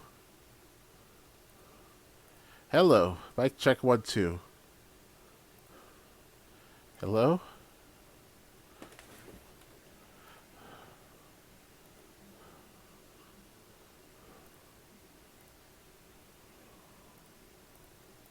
So, Can you hear me? Yeah, can you hear me now? I rarely do. Yes, can you hear me? Yeah, I can hear you too. Okay, good. What happened there? That's weird. I don't know. I had to end the call and then rejoin the call. Yeah, that's kind of weird. That was unusual for a minute. Yeah, it's a magic of Discord service.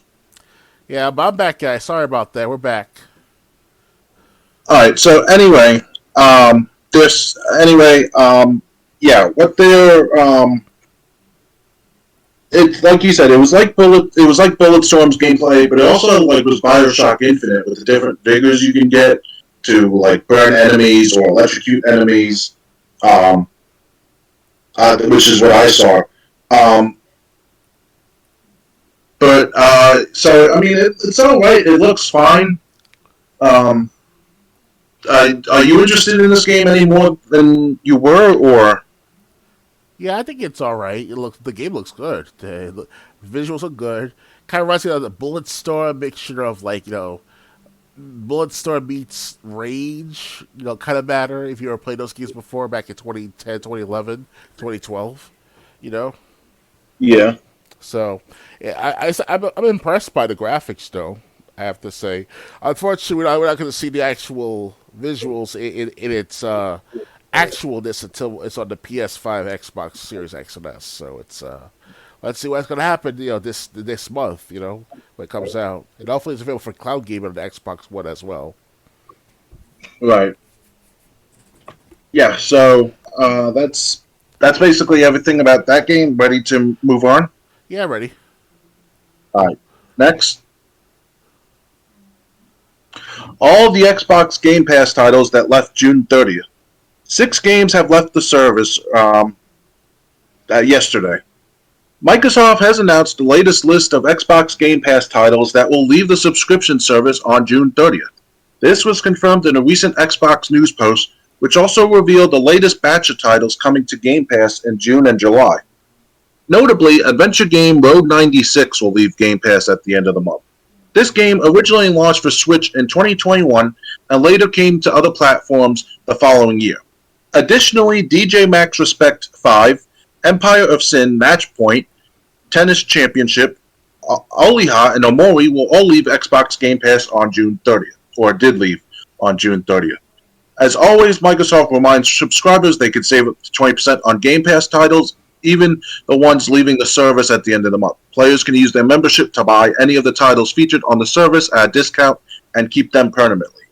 Throughout the rest of June and heading into July, Game Pass will get Need for Speed Unbound, The Bookwalker, Bramble, The Mountain King Fist, Forged in Shadow Torch, Story of Seasons, Friends of Middletown, Arcade Paradise, and Sword and Fairy Together Forever.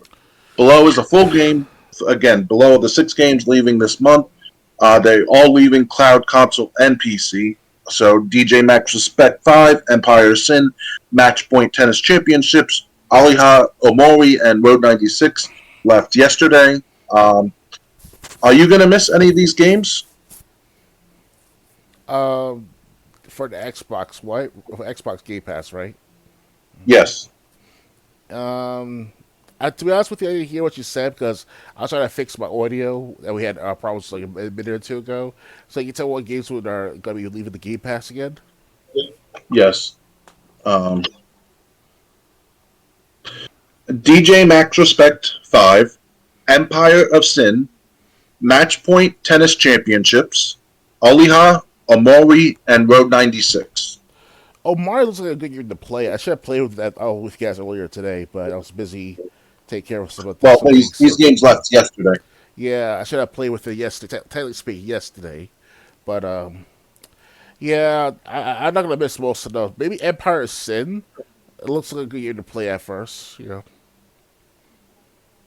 Okay. Yeah, I played Match Point. Nothing really good. I thought it would be. I thought it would be like Days of Virtual Tennis on Dreamcast. Not right. Yeah. Come in. Okay. Yeah. Thank you. So yeah, there's. But so really, the only title I liked that left was Road 96. Okay. That was one of those. You're trying to escape a dystopian city, and you have to sneak out of the town. And sometimes you made it, sometimes you didn't. But you played like through the viewpoint of 5 different characters, so it was interesting. I only got it to like the 3rd story in the game. All right. Unfortunately, I didn't have Game Pass to continue it, but that's the only game I'm gonna miss. Anything else to add, or ready to move on? I have nothing else to add for a time, but we can move on. Okay. Next. The latest Game Pass titles are mostly hidden gems. A handful of great under-the-radar gems and unique indies are joining Xbox subscription service this summer. Hold on.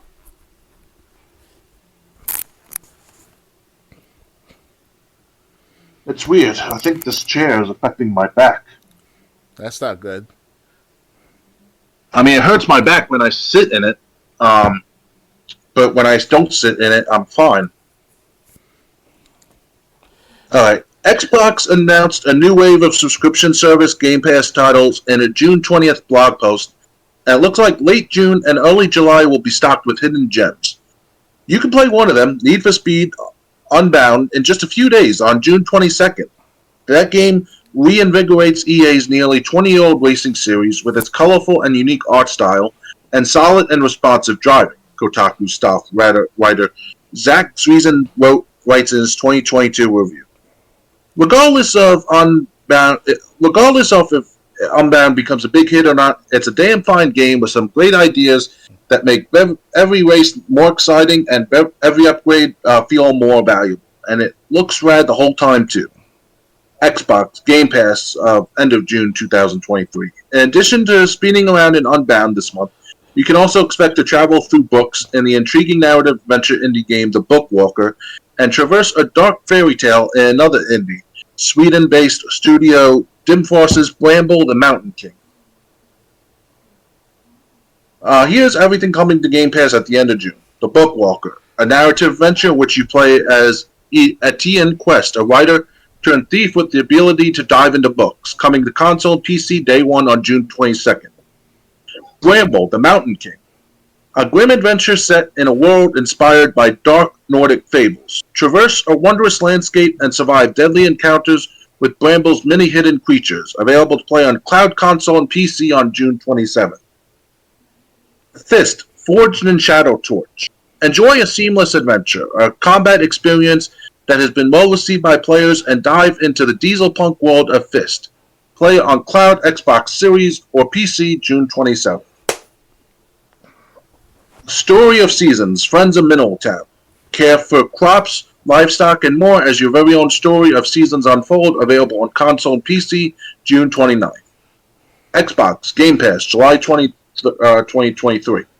Then, at the start of July, you can expect Arcade Paradise.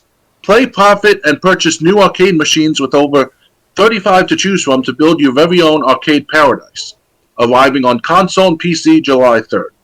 Sword and Fairy Together Forever, enter a realm that blends ancient mythology with traditional Asian aesthetics in Sword and Fury, coming to console and PC on July 5th. Are you looking forward to any of these games coming to Game Pass, or that came to Game Pass? They also that too excited or not well mentioned games, to be honest with me. Are these in relation to the ID and Xbox games by any chance? I have no idea. They didn't say anything about that. Okay, because I'm sure you heard of ID and Xbox for quite some time now, right, Triple J? Yeah. Yeah, so basically every few months, or at least every couple months, actually, they actually come out with new games for the ID program. It's called through the either Game Pass, Games with Gold, or just the simple Xbox store itself. And you just buy them off the store for a few bucks, not even. So it's it's mainly indie games, obviously. So it's pretty cool that they actually have these different games coming out over the last, I would say, since 2016 easily. And it gets better and better sometimes, every now and then. Like Slender Man was one of them back in 2016. So, yeah. Right now, I don't see nothing that's popping out of the ordinary, though. I will admit that. So I can't say much about it right this second for these latest Game Pass games. I gotta say, I'm interested in a couple of these if I still had Game Pass. The Bookwalker. Okay. I'd be interested in checking out. And Arcade Paradise, basically. Okay. I have an Ultimate Pass till like September, so once those September hits, I might not be able to afford the Xbox, at least the games of gold, or to get the gold membership, because it's getting expensive now, games, and I got all these games on my PC, and I'm trying to optimize my PC for proper performance. And if not, some of the games I downloaded already on the PC or about to download again is to play like Tekken 7 or Halo Master Chief Collection, and I don't have to have Xbox Gold to play online for these two games, at least that. Not to mention Apex Legends is free to play on the Xbox game itself, so it's okay to keep my stats there on the Xbox and play there every now and then or whenever I get a chance to. Forgot us how many years we play Apex Legends, so yeah. Yeah, so I mean, if you have Game Pass, hopefully you're at least interested in one of these games that either already came to the service or is coming in the next few days. Because Arcade Paradise hits July 3rd, Sword and Fairy Together Forever hits July 5th. Oh yeah. Ready to move on? Yeah, ready. All right. Oh.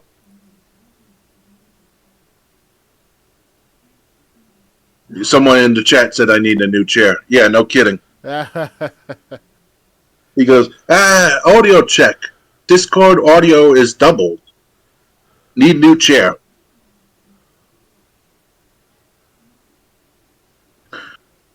Okay,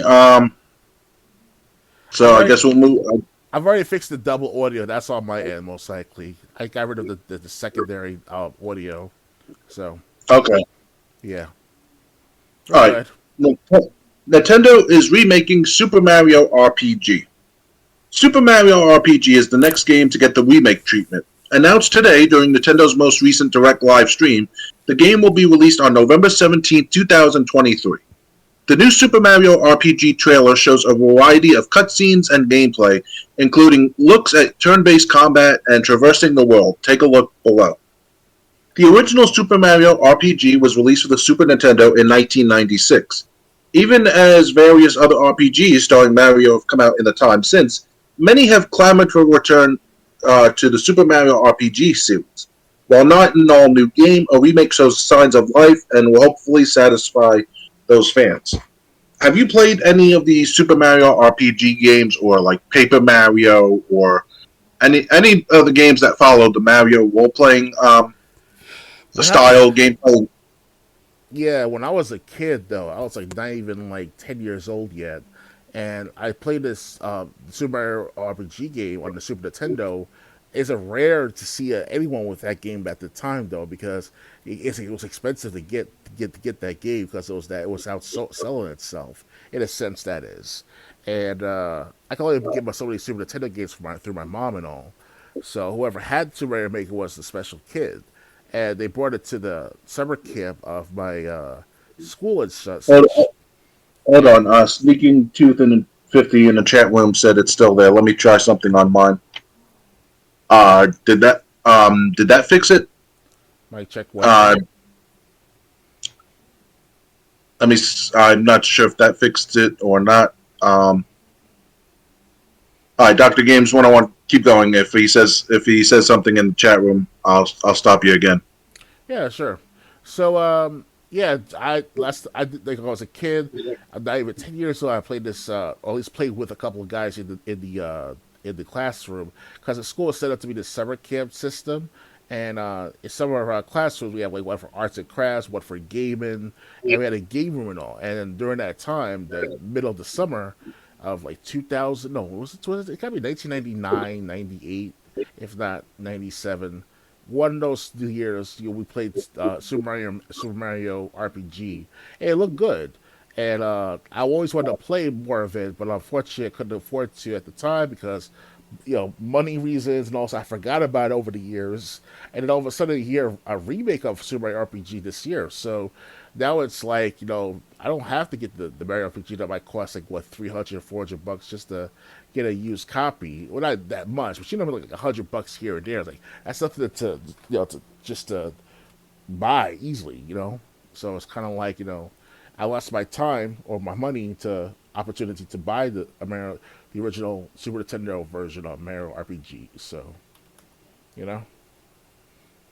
Okay, apparently we fixed Discord's double voice issues. Okay. All right. Yeah. So anyway, I never really knew about Super Mario RPG Legend, or Legend of the Seven Stars, or any of the Super Mario RPG games when we were younger. Paper Mario also flew under the radar during the Nintendo 64 days for me. I really found out about these Mario role-playing games like when they started coming out like on DS, between the mainstream, between the mainline Mario games. So yeah, they are. That's. But yeah, I mean, I have this game, Super Mario RPG Legend of the Seven Stars, on my Wii U. I bought it from the virtual store before that store shut down. So okay, nice. Yeah, so I didn't get a chance to get Paper Mario or anything, but at least this one I've been able to experience. But for those who missed out, it'll be coming out on Switch if you own a Switch. So definitely. November 2023. Yep. Ready to move on? Yeah, ready. All right, next. Princess Peach is getting her own game next year. Princess Peach will star as the main character in a new game coming to Switch next year. Nintendo announced this during today's Nintendo Direct, stopping short of really any details beyond that. The company didn't reveal a name or any details about gameplay, but it did actually show gameplay, and it looks exactly how you'd expect. We control Peach in a 3D world that looks reminiscent of something we'd see in a Super Mario RPG. Huh. I wonder if... No, this is something different. It has to be. I was just going to ask, wait a minute, is this about the game we already just read? One interesting thing the Direct did reveal was that when Peach steps on a special pedestal, her outfit changes, going from her usual pink dress to a bright light blue dress that seems to indicate she's powered up in some way. But the reveal ends there, with Nintendo promising more information at a later date.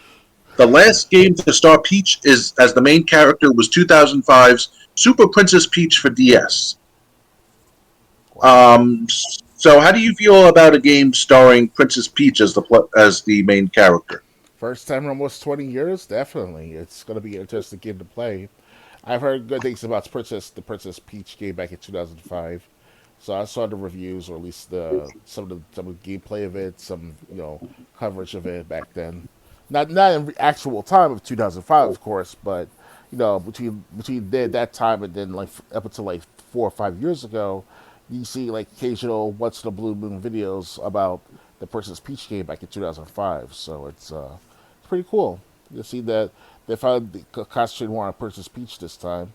Hopefully one day they'll do a another Mario Party after that. To make it add on to the matter. How does he? Yeah, they haven't had Mario Party in a long time. I miss that. I miss those games. Yeah, I think the last Mario Party I can remember was from Nintendo Wii U, and that was with Bowser Jr. in it. So that was like, I think, Mario Party 10, something like that. I don't even think there was one that came out on the Switch. Yeah. Yeah. So, but anyway, they didn't say, and they really didn't give anything other than Princess Peach can power up, which will change her dress. Wait, we got thunderstorm. So if I all of a sudden disappear, wow, that light's never flickered that many times before. And it's still flickering. So, ooh, it's a ghost. It's a ghost. If this ends abruptly, it's just the thunderstorms knocked out my internet. Just be warned. All right. But yeah. So anyway, we never had they didn't give much more info on that. They said more information will be coming out. So, yeah, a new game coming out starring Princess Peach as the protagonist. Oh yeah. Ready to move on? Yeah, I'm ready. All right. Next, Detective Pikachu returns this October. Detective Pikachu is back on the case in a new adventure arriving on October 6th. It's called Detective Pikachu Returns, and the chatty, gruff-voiced Pikachu and his human partner, Tim Goodman, have a new batch of mysteries to solve in Rhyme City. While we don't have a great sense of the game's plot or features, we'd wager there's plenty of investigative gameplay and puzzle solving.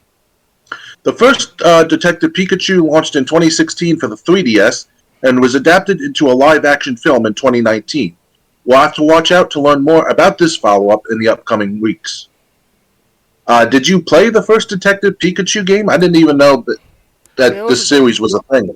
Yeah, it was a thing back a few years back, especially during the time of Pokemon Go and all. That was like the peak of this is my perspective, of course, but back with 2016, 2015 was when Pokemon Go was making strides in weird coincidences with their gameplay of Pokemon Go and all.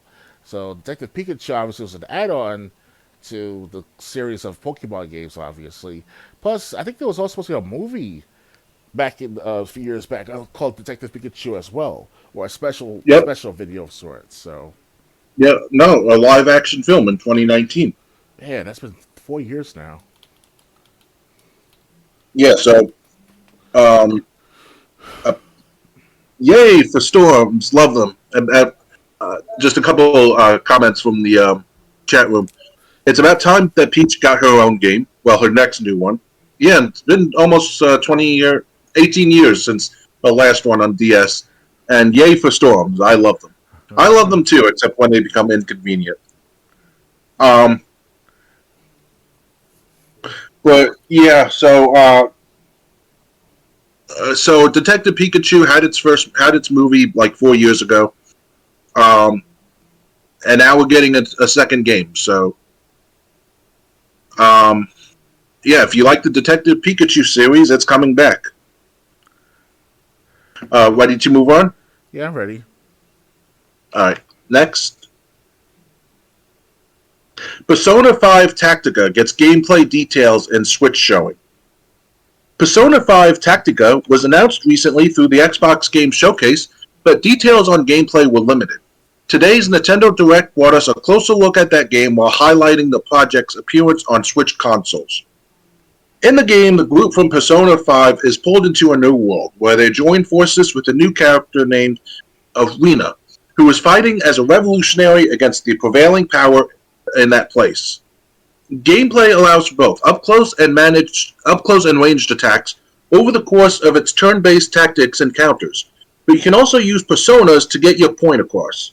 Knocking enemies down opens up the one more action to double up damage.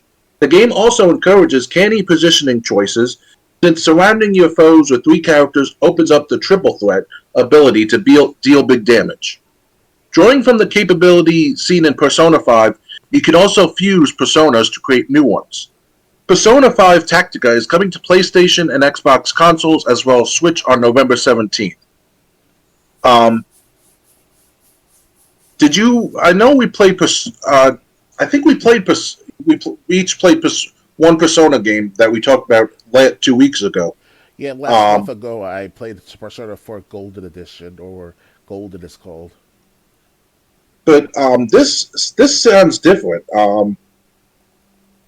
Yeah, so it's like this sounds.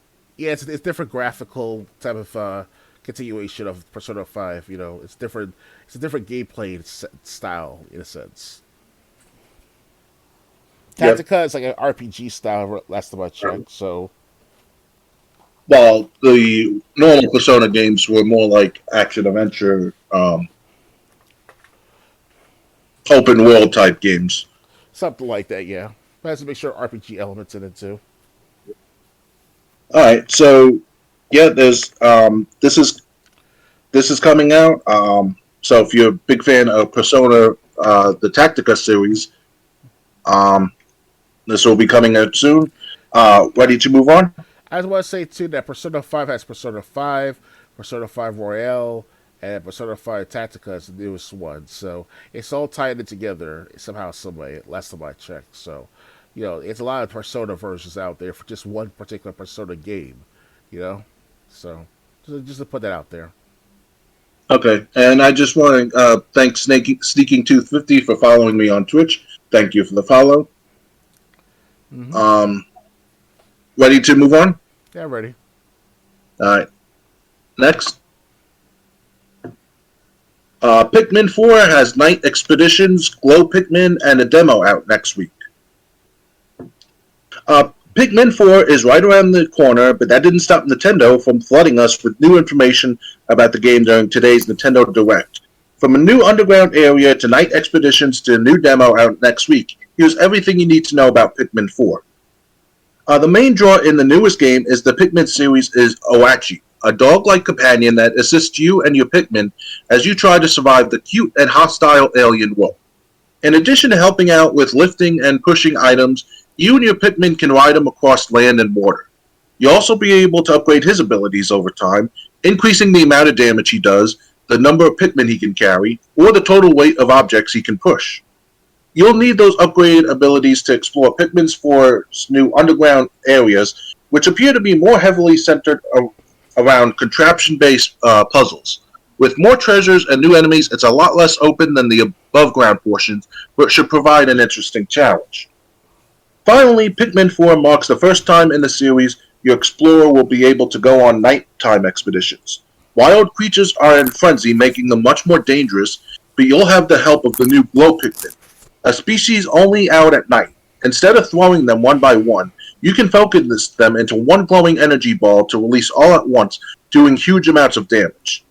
If you want to try it for yourself, a demo for Pikmin 4 will be available on the Nintendo eShop on June 28th.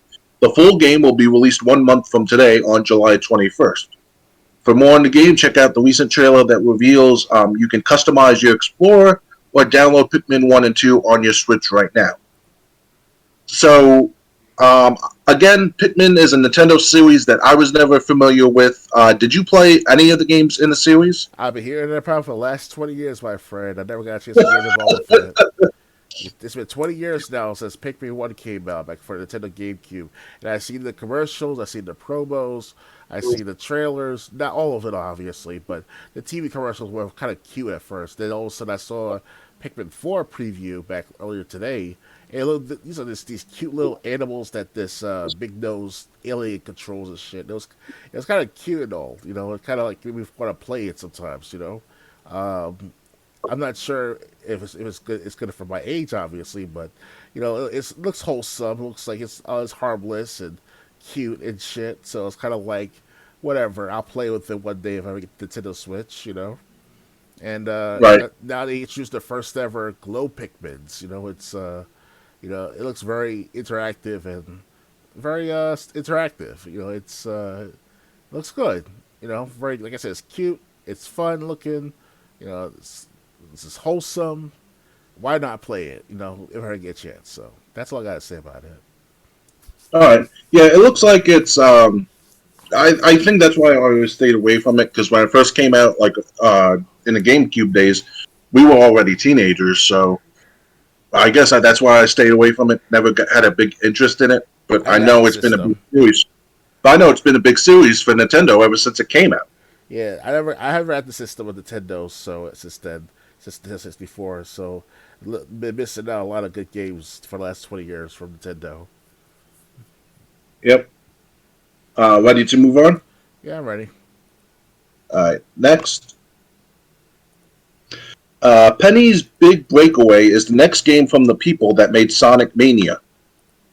Some of the team behind the well that like Sonic Mania have a new game on the way. Penny's Big Breakaway was announced today during the most recent Nintendo Direct live stream and is expected to be released early next year. As you might expect, Penny's Big Breakaway is a colorful platformer with a focus on movement and traversal. Here's the game's full description. In this 3D platforming adventure, you'll explore the bright and colorful world of Makalu and help Penny and Yo-Yo escape the clutches of the grouchy Emperor Eddie.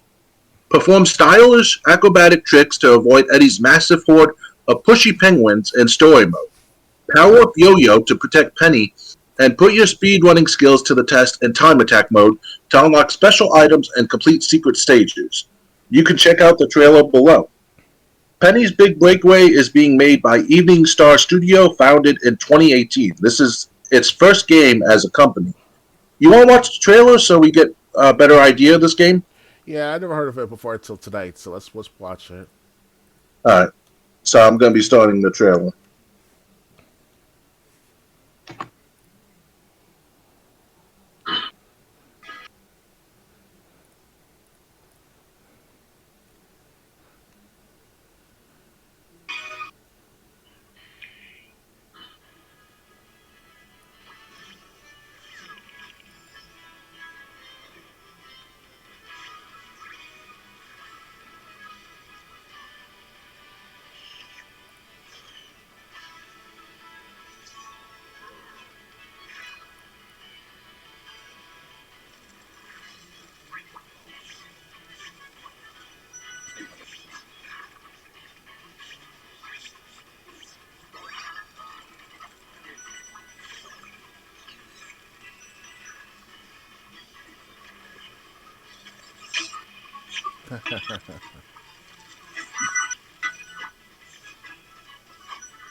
It's like Sonic meets what? It's like Sonic with like a yo-yo. Yeah.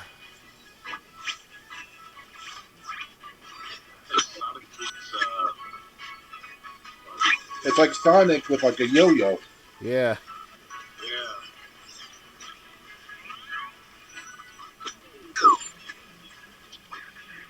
You can right hear the audio. Okay.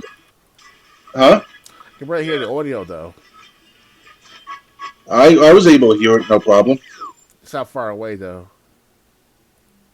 Not to me. Huh? But anyway, you know what? This is a game this is a game that makes me wish I had Switch. This Oh yeah. I mean, you can fight the penguins, but it also looks like you can avoid them if that's going to be your best bet. Oh yeah. Yeah, it's got that Sonic aspect where you're trying to get through the level, but it's but it also adds something new. So um, again, did they say when this? I don't think they have a release date for this game. Released early next year. Yeah, so this game we don't know exactly when it's coming out, but it's something I wish I could play. Oh yeah. Anything else to add, or ready to move on? Ready to move on. You can still continue, Triple J. I wanted to use the restroom for a second. All right, I just got to get another article up, so I'm going to do that first.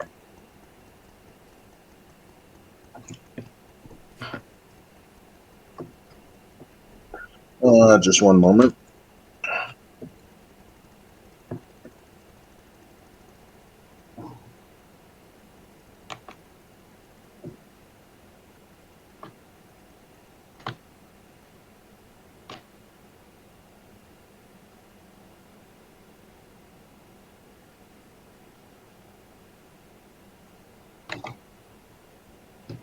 All right. He said I could go, but I'm going to wait till Dr. Games 101 gets back.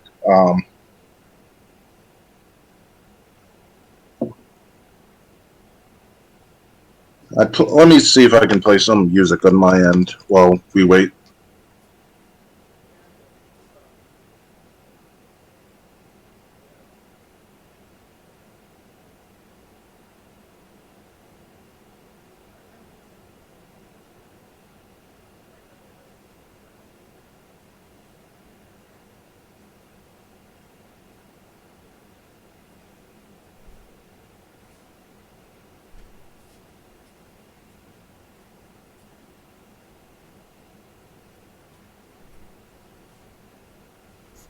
This looks like you're retired.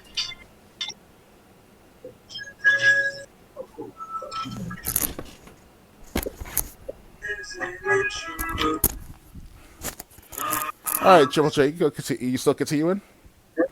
Yeah, I was just waiting for you. Oh, you gotta continue, man. All right. Vampire Survivors is finally coming to Switch with 4-player co-op. Vampire Survivors, one of 2022's best games, has dominated multiple platforms, but fans have clamored for it to come to Switch since its arrival. That wish will finally be granted on August 17th. The best vampire bullet hell with no vampires has scooped up numerous rewards for its satisfying, hard-to-put-down action and gameplay loop. It's a great fit for a handheld, as Steam Deck players will test. Best of all, this version supports 4-player couch co-op. Check out the new trailer below. Were you familiar with Vampire Survivors? I heard of vampire movies, like it's vampires, hunters and stuff like that, but nothing of that sort you just mentioned. So I love how you bring something up that has nothing to do with what I asked. Well, there are several vampire movies out there based on some video games. That's about it. But I can't remember which one though. So until now, with this Vampire Survivors. So yeah, I think I heard something about this game. It might have been something different. It had to do with vampires. But yeah, but apparently it's a game that's already out on other consoles. So Switch is going to get their port. That's the big news about Vampire Survivors, because it's let me see the list of consoles. It's Xbox Series X and S, Xbox One. Now it's coming to Switch. It's also on PC, iOS, and Android. So yeah, unless you're a PlayStation gamer, you have a console that Vampire Survivors has come out on. Now it's coming to Switch. So yeah. Honestly, I'm going to look at the trailer because I know nothing about this game. no problem. It's time to survive. Steel thyself. Vampire Survivors is coming to Nintendo Switch. Do you have what it takes to survive a 30-minute onslaught of monsters? Stay on your move to avoid enemies and attack automatically with your weapon. crazy at first, right? But swarms of increasingly stronger monsters will appear the longer you survive. By getting treasure chests from defeated enemies, or by leveling up, you'll acquire weapons and upgrades for your character. So shape them as you see fit. Plus, up to 4 players can now play together in couch co-op. What other horrors lie in store? Find out when Vampire Survivors launches on the Nintendo Switch system, August 17th.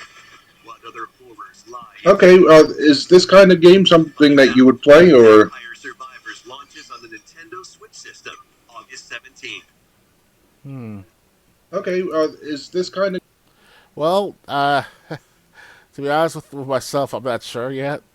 It kind of reminds me of those Nintendo systems, Nintendo Entertainment System from 1980s. But yeah, why not give it a try? You know? Yeah. Yeah, I would play it. I would play it. I love games like that. That's swarm, or when they swarm you with enemies and you try to survive.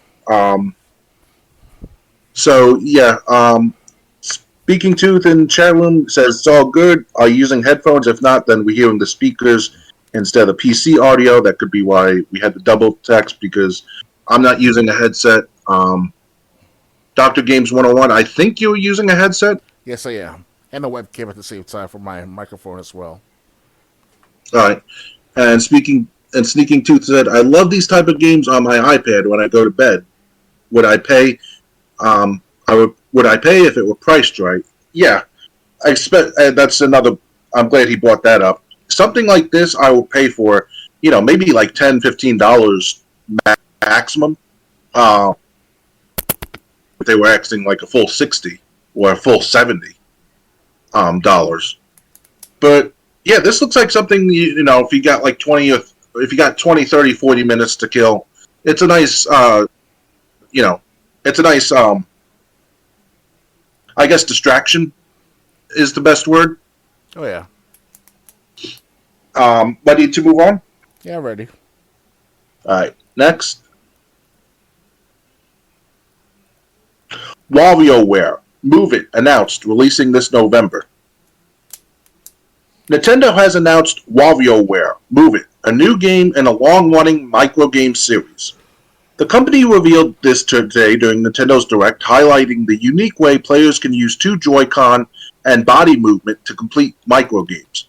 One example shows a player using Joy-Con to balance Mario sliding in Super Mario 64. There's also plenty of first-person Wario action as well, with one microgame showing Wario trying to break out of what appears to be a jail cell. As you'd expect, WarioWare Move It features a very unique, albeit strange art style. Plus, it features 2-player local co-op and a special party mode that allows up to 4 players to play various microgames together. WarioWare Move It hits Switch on November 3rd. Okay, so this is WarioWare games are kind of like the Mario Party games if you took out like the board and just had the mini games together. Yeah. Although, have you played any of the WarioWare games that have come out on previous consoles? Not that I'm aware of. I'm so very surprised there's actual WarioWare games out there, more than one of them. I thought it was just one coming out so far, but I guess I'm wrong at this point. Yeah, but it's WarioWare games have been out as far as at least since the original Wii. Okay. So this is just a more recent one. Yeah, I haven't kept track with too much with Nintendo since the N64 years with Game Boy and Game Boy Advance as much. But definitely by Game Boy Color, I stopped collecting Nintendo games or Nintendo systems altogether. I will admit that. So feels like it has been that long. Okay, so yeah, if you're a big fan of the WarioWare series, I only tried one time, so I really didn't. I didn't give it that much of a chance, but it didn't grab me. So, right. But if you're a fan of the WarioWare series, a new game's coming out this November for this Nintendo Switch.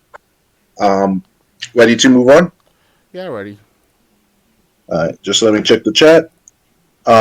We need more info before I get the movements type games are not designed for some. Okay. I think he was referring to Vampires Survivors. Let's see. HD versions of Pikmin 1 and Pikmin 2 arrived today. In addition to a robust look at gameplay in Pikmin 4, today's Nintendo Direct brought a small fun update on the older games in the series. Whether you played the originals in 2001 and 2004 on GameCube, or you've always been curious to try out these early games in the franchise, Nintendo is providing a chance to explore the games once again. HD versions of both projects are headed into the Nintendo eShop today. Both games were critically lauded in their day for the creative approach they took to puzzles and problem solving, as well as the charming presentation and setting. That's it. So it's coming out to Switch, or it came out on Switch already, actually, June 21st. So what do you think of them re-releasing the GameCube Pikmin for Nintendo Switch? Just in time for Pikmin 4 to come out, too. Or at least a month before. Yeah. If only maybe they had the money for it, right? Well, maybe they can make. Hey, they only got 1 and 2. They got 4 coming out. Why not add 3 and make it like a anthology? Oh yeah, definitely. Yeah. So I mean, like I said, I didn't even own a GameCube growing up. I was a PlayStation 2 guy after Dreamcast. So I missed out on Pikmin 1 and 2. But if you missed out on them, or you just wish you could play an HD version of them, it's been out. It came out on the Switch back on June 21st, about a week and a half ago. Mm-hmm.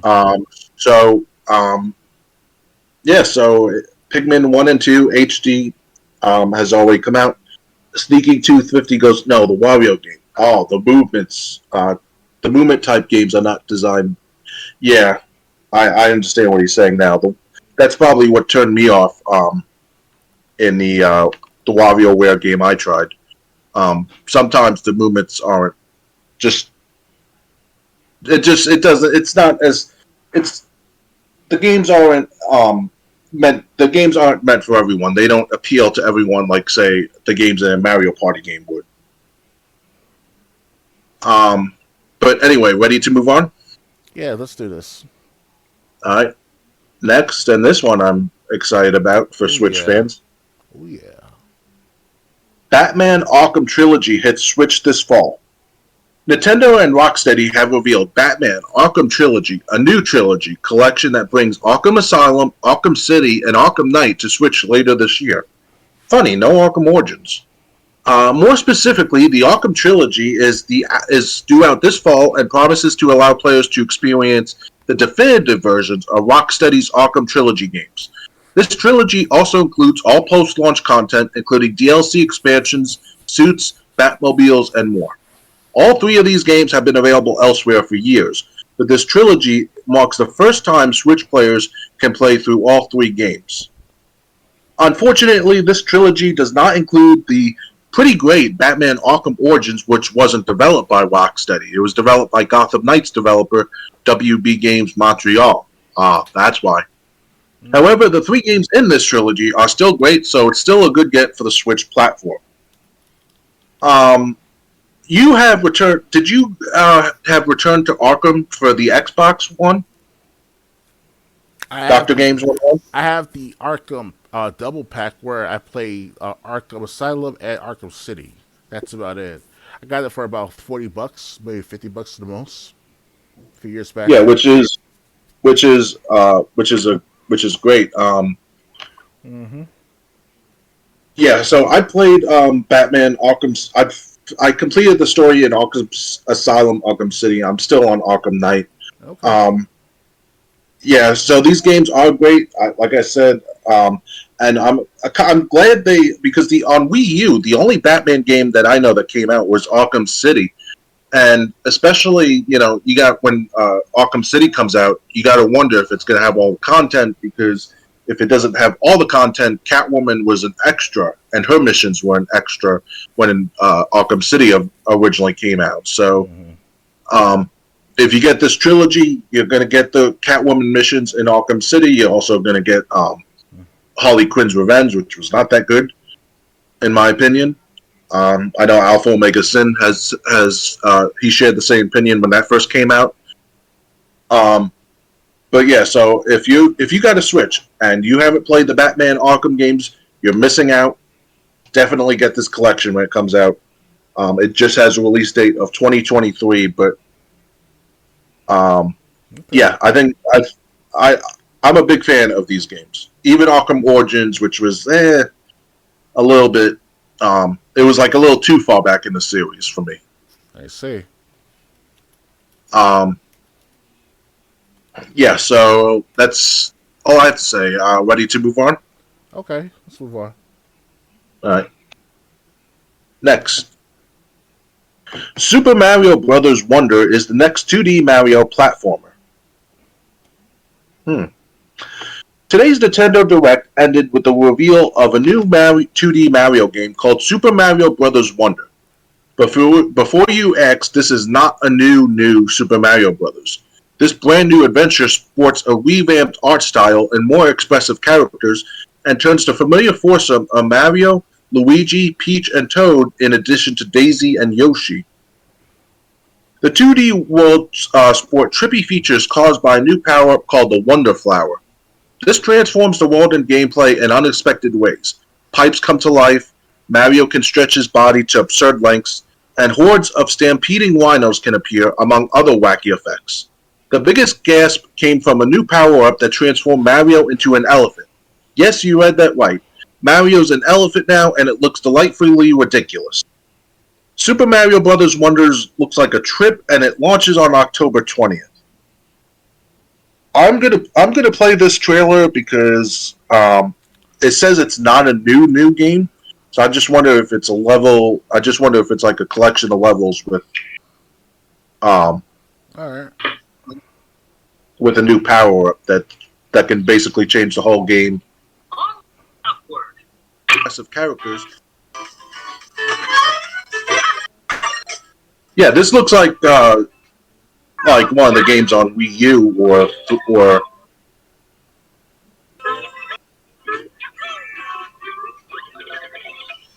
one of the games on Wii U or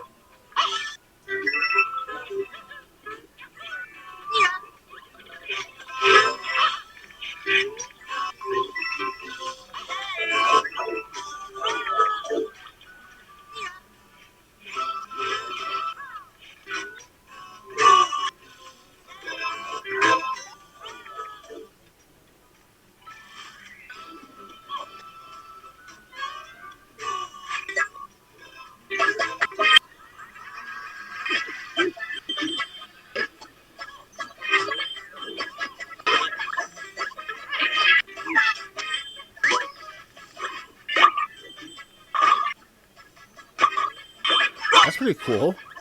Very colorful. yeah. He looks like a penis, Mario. You saw that shit when he extended himself? Yeah.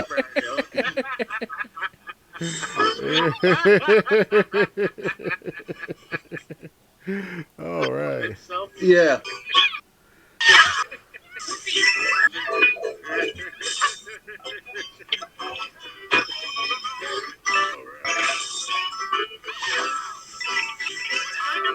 It's like Super Mario Bros. 2, but more interactive than ever. Yeah. That's Peach's fault with That's what I was thinking. Like, that's the game I was thinking of. New Super Mario Brothers. Yeah.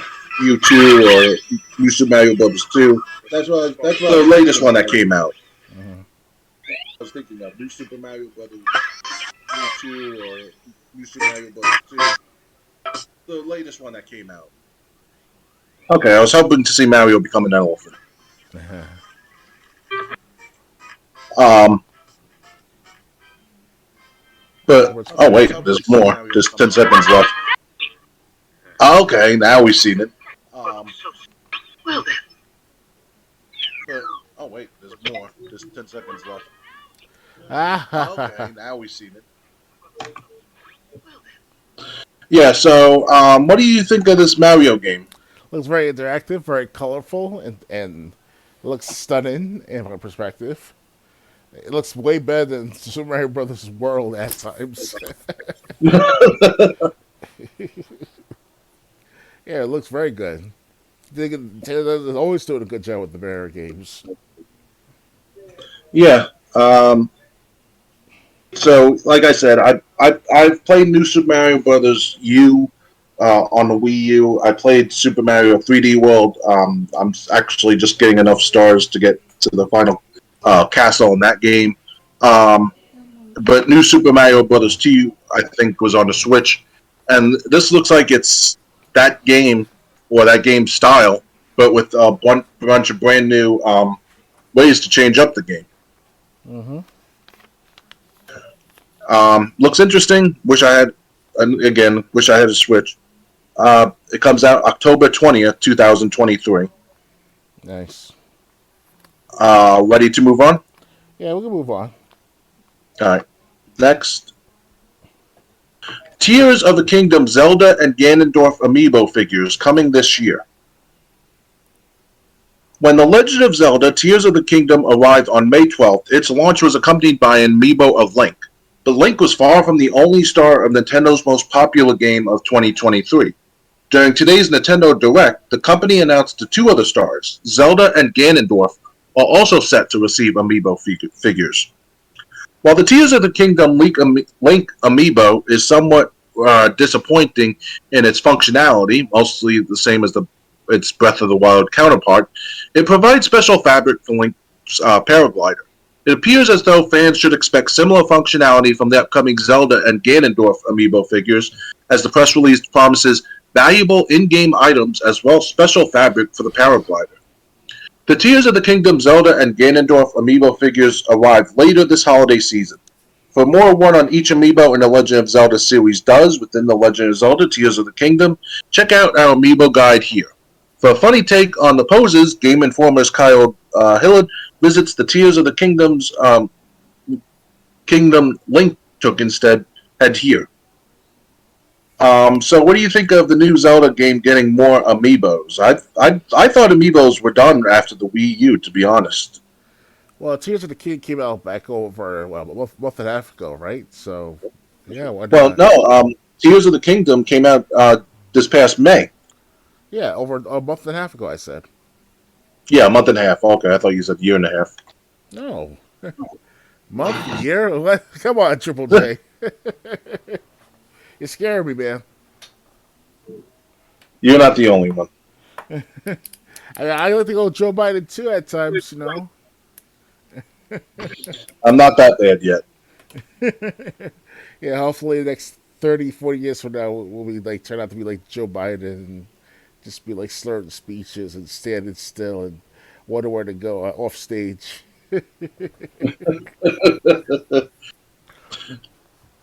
Yeah, trust me. Just put me out if I start going. My butt's been wiped. Just put me out of my misery then.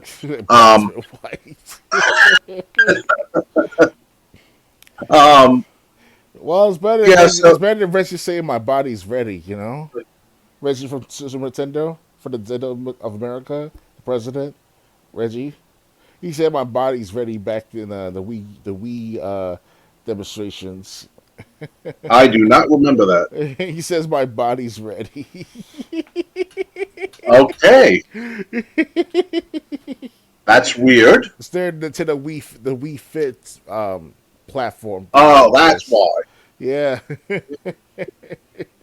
It's during that demonstrations of the Wii Fit board. All right. Well, now, see, when you add context, that makes sense. That's why I said it's a demonstration. He said it was what to do. So, Right. Okay. Ready to move on? yeah, sure. Why not? All right. Next, Nintendo 3DS exclusive Luigi's Mansion Dark Moon coming to Switch next year. Nintendo has revealed that a visually enhanced version of Luigi's Mansion Dark Moon is coming to Switch next year. Dark Moon, otherwise known as Luigi's Mansion 2, was previously released as a Nintendo 3DS exclusive game, and its journey to Switch in 2024 marks the first time it will be playable elsewhere. To reveal the visually enhanced port, Nintendo released a short teaser trailer showcasing the game's fancy new visuals. Check out the Luigi's Mansion Dark Moon for Switch teaser trailer in Nintendo's tweet below. Luigi's Mansion Dark Moon hits Switch sometime in 2024. Did you... you never had a 3DS, right? Never did. Did you ever play Luigi's Mansion on GameCube? Never did, unfortunately. Okay, so... Alright, so the sequel to that game, which was before a 3DS exclusive, is now coming to the Switch. I played the first one on GameCube. I never got far in it, but I never had a 3DS, so I never got to play the sequel. Mm-hmm. But now, for people like me who never had the 3DS, if you have a Switch, you're going to be able to play the Luigi's Mansion Dark Moon, or as the article also called it, Luigi's Mansion 2. Mm-hmm. You know, it's a fun game. It's a Mario game, but it's not platforming. It's more of an exploration game. The first Luigi's Mansion was, because like I said, I played it for an hour. I beat the first boss, which was that baby ghost. So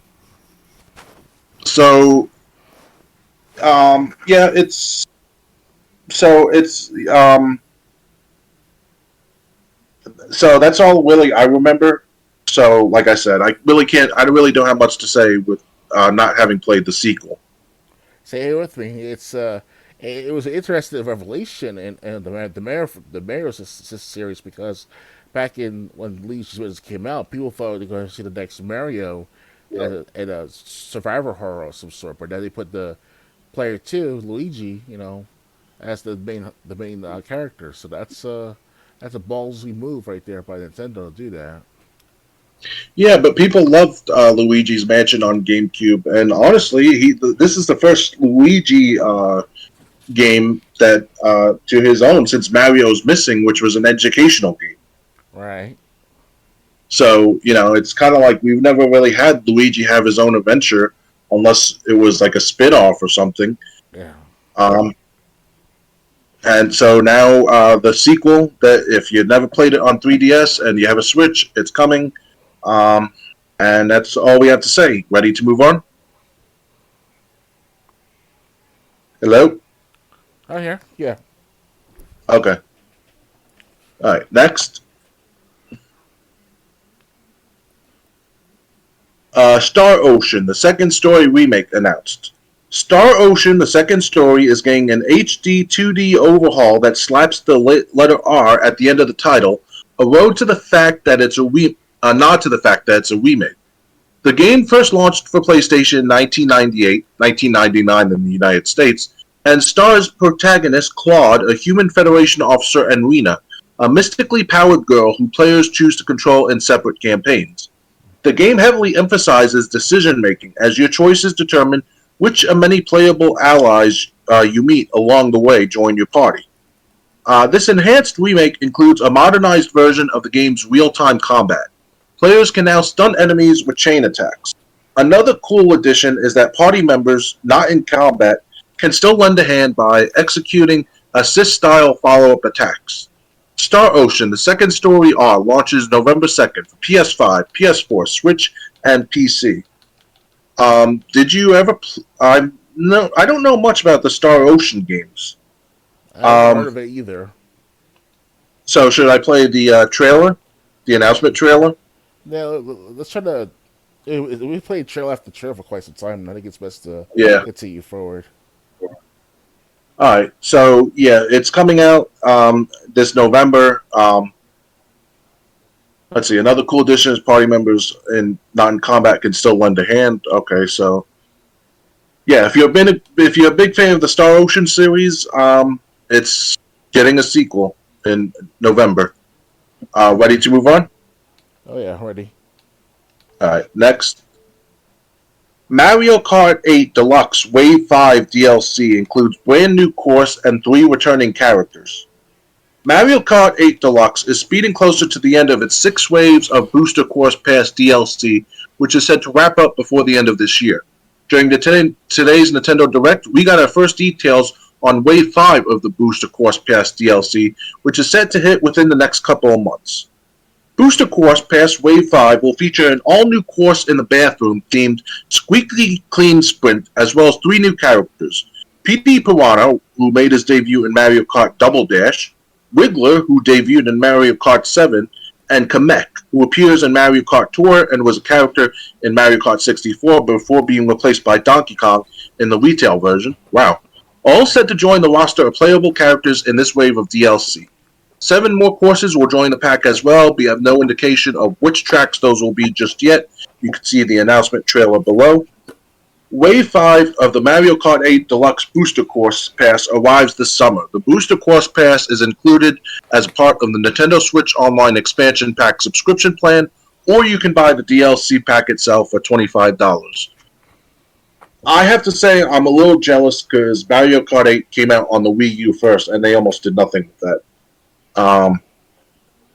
What do you think of all this DLC coming out for Mario Kart 8 Deluxe? It's kind of too late to some extent based on time, but if people are still playing Mario Kart 8 to this day and it was one of the best Mario Kart games of all time, so be it. Let the fans have at it.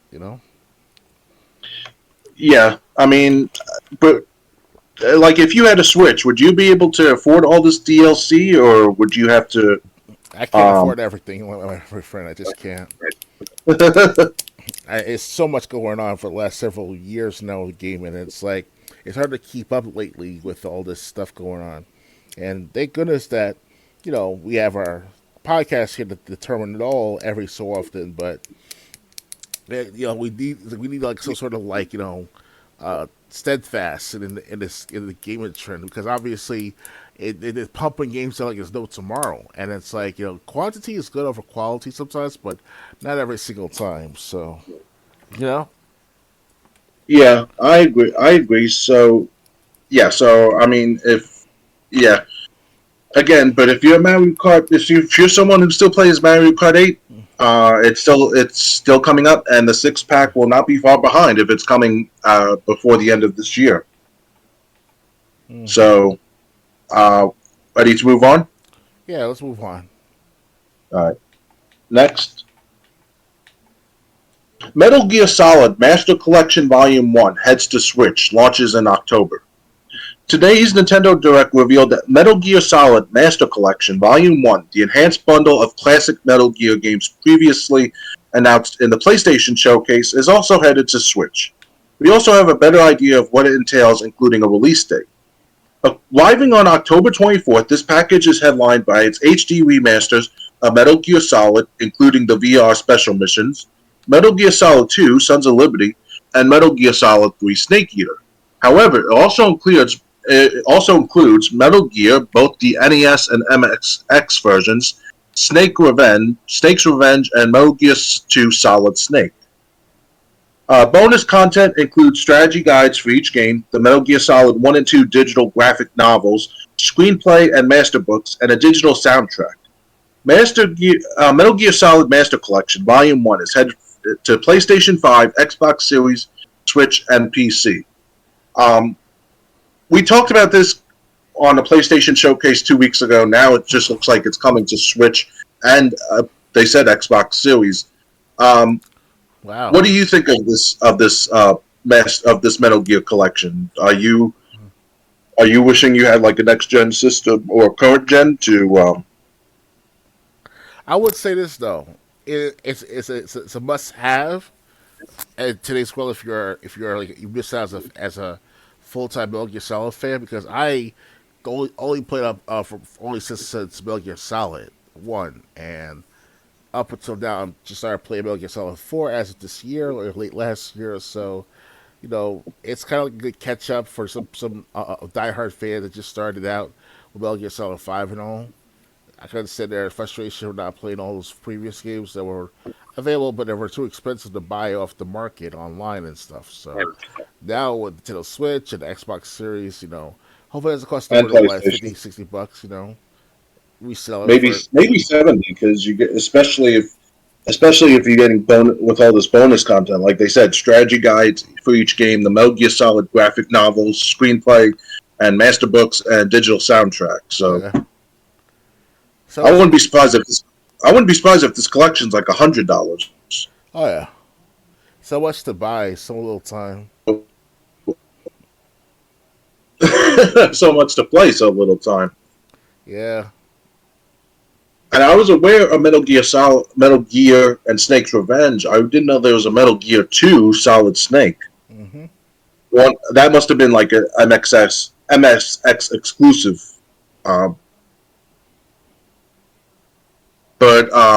Yeah, so this is coming out again in October 24th, like a week before Halloween.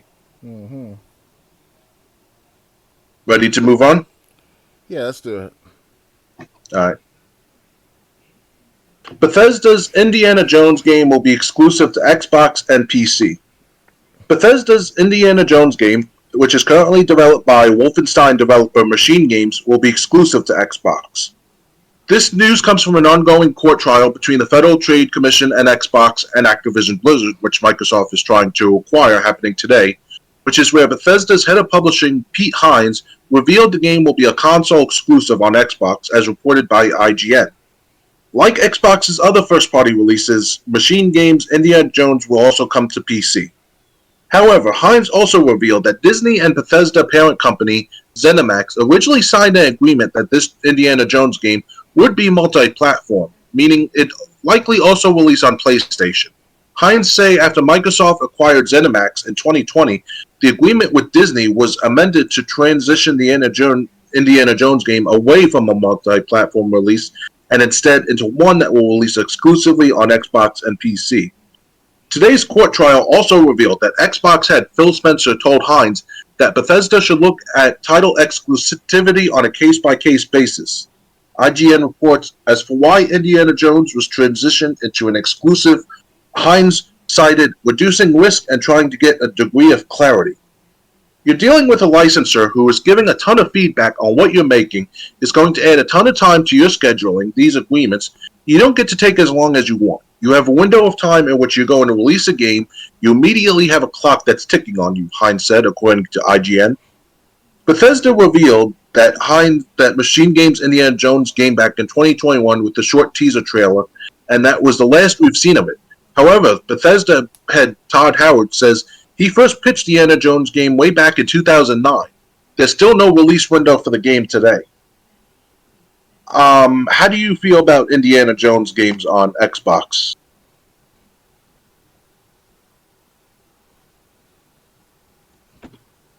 Hello?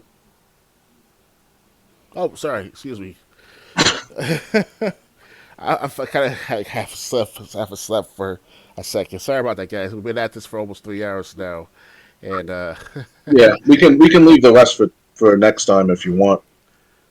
Yeah, let's do that. And let's try to finish with one more topic, and then I'll call it quits for tonight if it's okay with you. Okay, yeah. So anyway, we got I just read the Indiana Jones game. There was an Indiana Jones game on Xbox Game Pass, if you remember. Game Pass. Yeah, I think not Game Pass. Games with Gold. Excuse me. Yeah, I'm also there. Yeah, there was a game, Games with Gold. I forget what Indiana Jones game it was.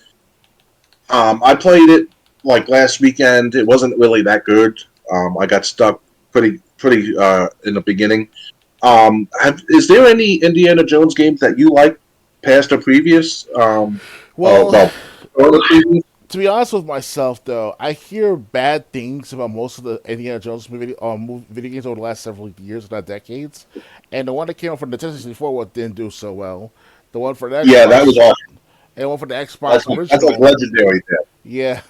One for the Xbox original was all right to play, but it has its moments of not controlling properly. That's what I hear.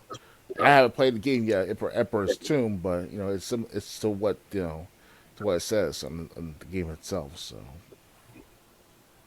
Yeah, Sneaky 250 goes, does the Lego game count? I guess you could count it. The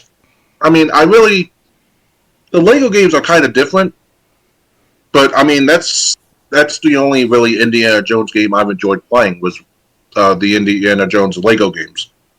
I know Indiana Jones and the Infernal Machine on Nintendo 64 is, like I said, legendary bad. But the ones like on Sega Genesis wasn't really that good. I think there was a trilogy. Okay, I'm back. All right. Much better. Anyway, yeah. So, okay. So, like I said, the only Indiana Jones game I've enjoyed playing are the Lego Indiana Jones games. So, yeah. So, but like anything that was Indiana Jones, like by itself, without the Lego license, I've never enjoyed, and I can't really think of a good one. Yeah. So, you ready? Do you have anything to add? Or you want to add, or you want to do the final story for tonight? Well, we can call it quits right this second, and you can just tell people what's going on for the next podcast. Okay, well, Sneaky Tooth 50, he saw the title for the headline for the next article. He goes, The Sims 4. Let's get a Sims 5 and stop producing DLCs for a game that's like 10 years old. Okay, so we'll start off with Sims 4 leak. I'll just read the headline. Sims 4 leaks confirm horses are finally coming to the game. You want to start off with that, or wrap this up for tonight? Let's wrap it up for tonight. All right, so we'll start here next time. We do these podcasts every 2 weeks. We start at 9 p.m. Eastern. Apparently, there were things that happened last minute that caused us to start like 10, 15 minutes late tonight. But like we said, every other Saturday we start. Unfortunately, the reason we have to go, we don't. When it comes to like the Ubisoft Directs and the Nintendo Directs, and every company having their own event, they can have a lot. Every company has a lot of news to report. So that's why the other episodes take long. But then again, Dr. Games 101. Remember when we couldn't even break 2 hours because there was just so little news? Oh yeah, definitely. That was the shortest podcast ever. It was like an hour, not even an hour and 15. So I think it was an hour and 50. Okay. Anyway, so I hope you enjoyed this. We'll be back in 2 weeks. Let me look at the calendar. I think that's going to be July 15th. Yep, that's going to be July 15th, starting at 9 p.m. Eastern Time. Follow me on Twitch. Unfortunately, with my new job, I really don't have much time to stream on Twitch except for these podcasts. Dr. Games 101, anything you got going on this weekend, like tomorrow, recordings-wise? I'll take care of some errands for my family and all, so I'm not going to do much recording tomorrow, Sunday, technically speaking, which is today. I have my Z-League meetups. Or Z-League tournaments that I've been doing for the last several months now. And I'm currently having a meetup with a potential partner to do duos with to make some more money. So hopefully that interaction will go well. And hopefully by next week or two, we'll do actual tournaments together. So for the next few days, few weeks, it's going to be like, tournaments at Z-League for a while. Solo or duo, hopefully, most likely. Hopefully. Other than that, whenever I get a chance to do more recordings with you guys sometime this month, I'll have much to do during the summertime right in the second as far as just the Z-League is concerned for free time and all, because I need to make some kind of money in order to get by in life. So, priorities work comes first, or money comes first to make money. So if you guys want to donate to us, you can donate to my Patreon at drgames101, patreon.com/drgames101. Triple J and I, we share that Patreon for the time it comes down to the podcast and all. So feel free to contribute, listen to our uncensored content. It's still up there to this day after 3 years. I'm telling you guys, you're not going to miss, you're not going to be disappointed. So keep our podcast about on Patreon, and what contribute $1, so be it. That's all we need is $1 from you guys, and that'd be great. If not, just share our videos. Okay. All right. So I hope, like I said, I hope you enjoyed this. Until next time, good night, everyone. Bye, guys. Good. Good night.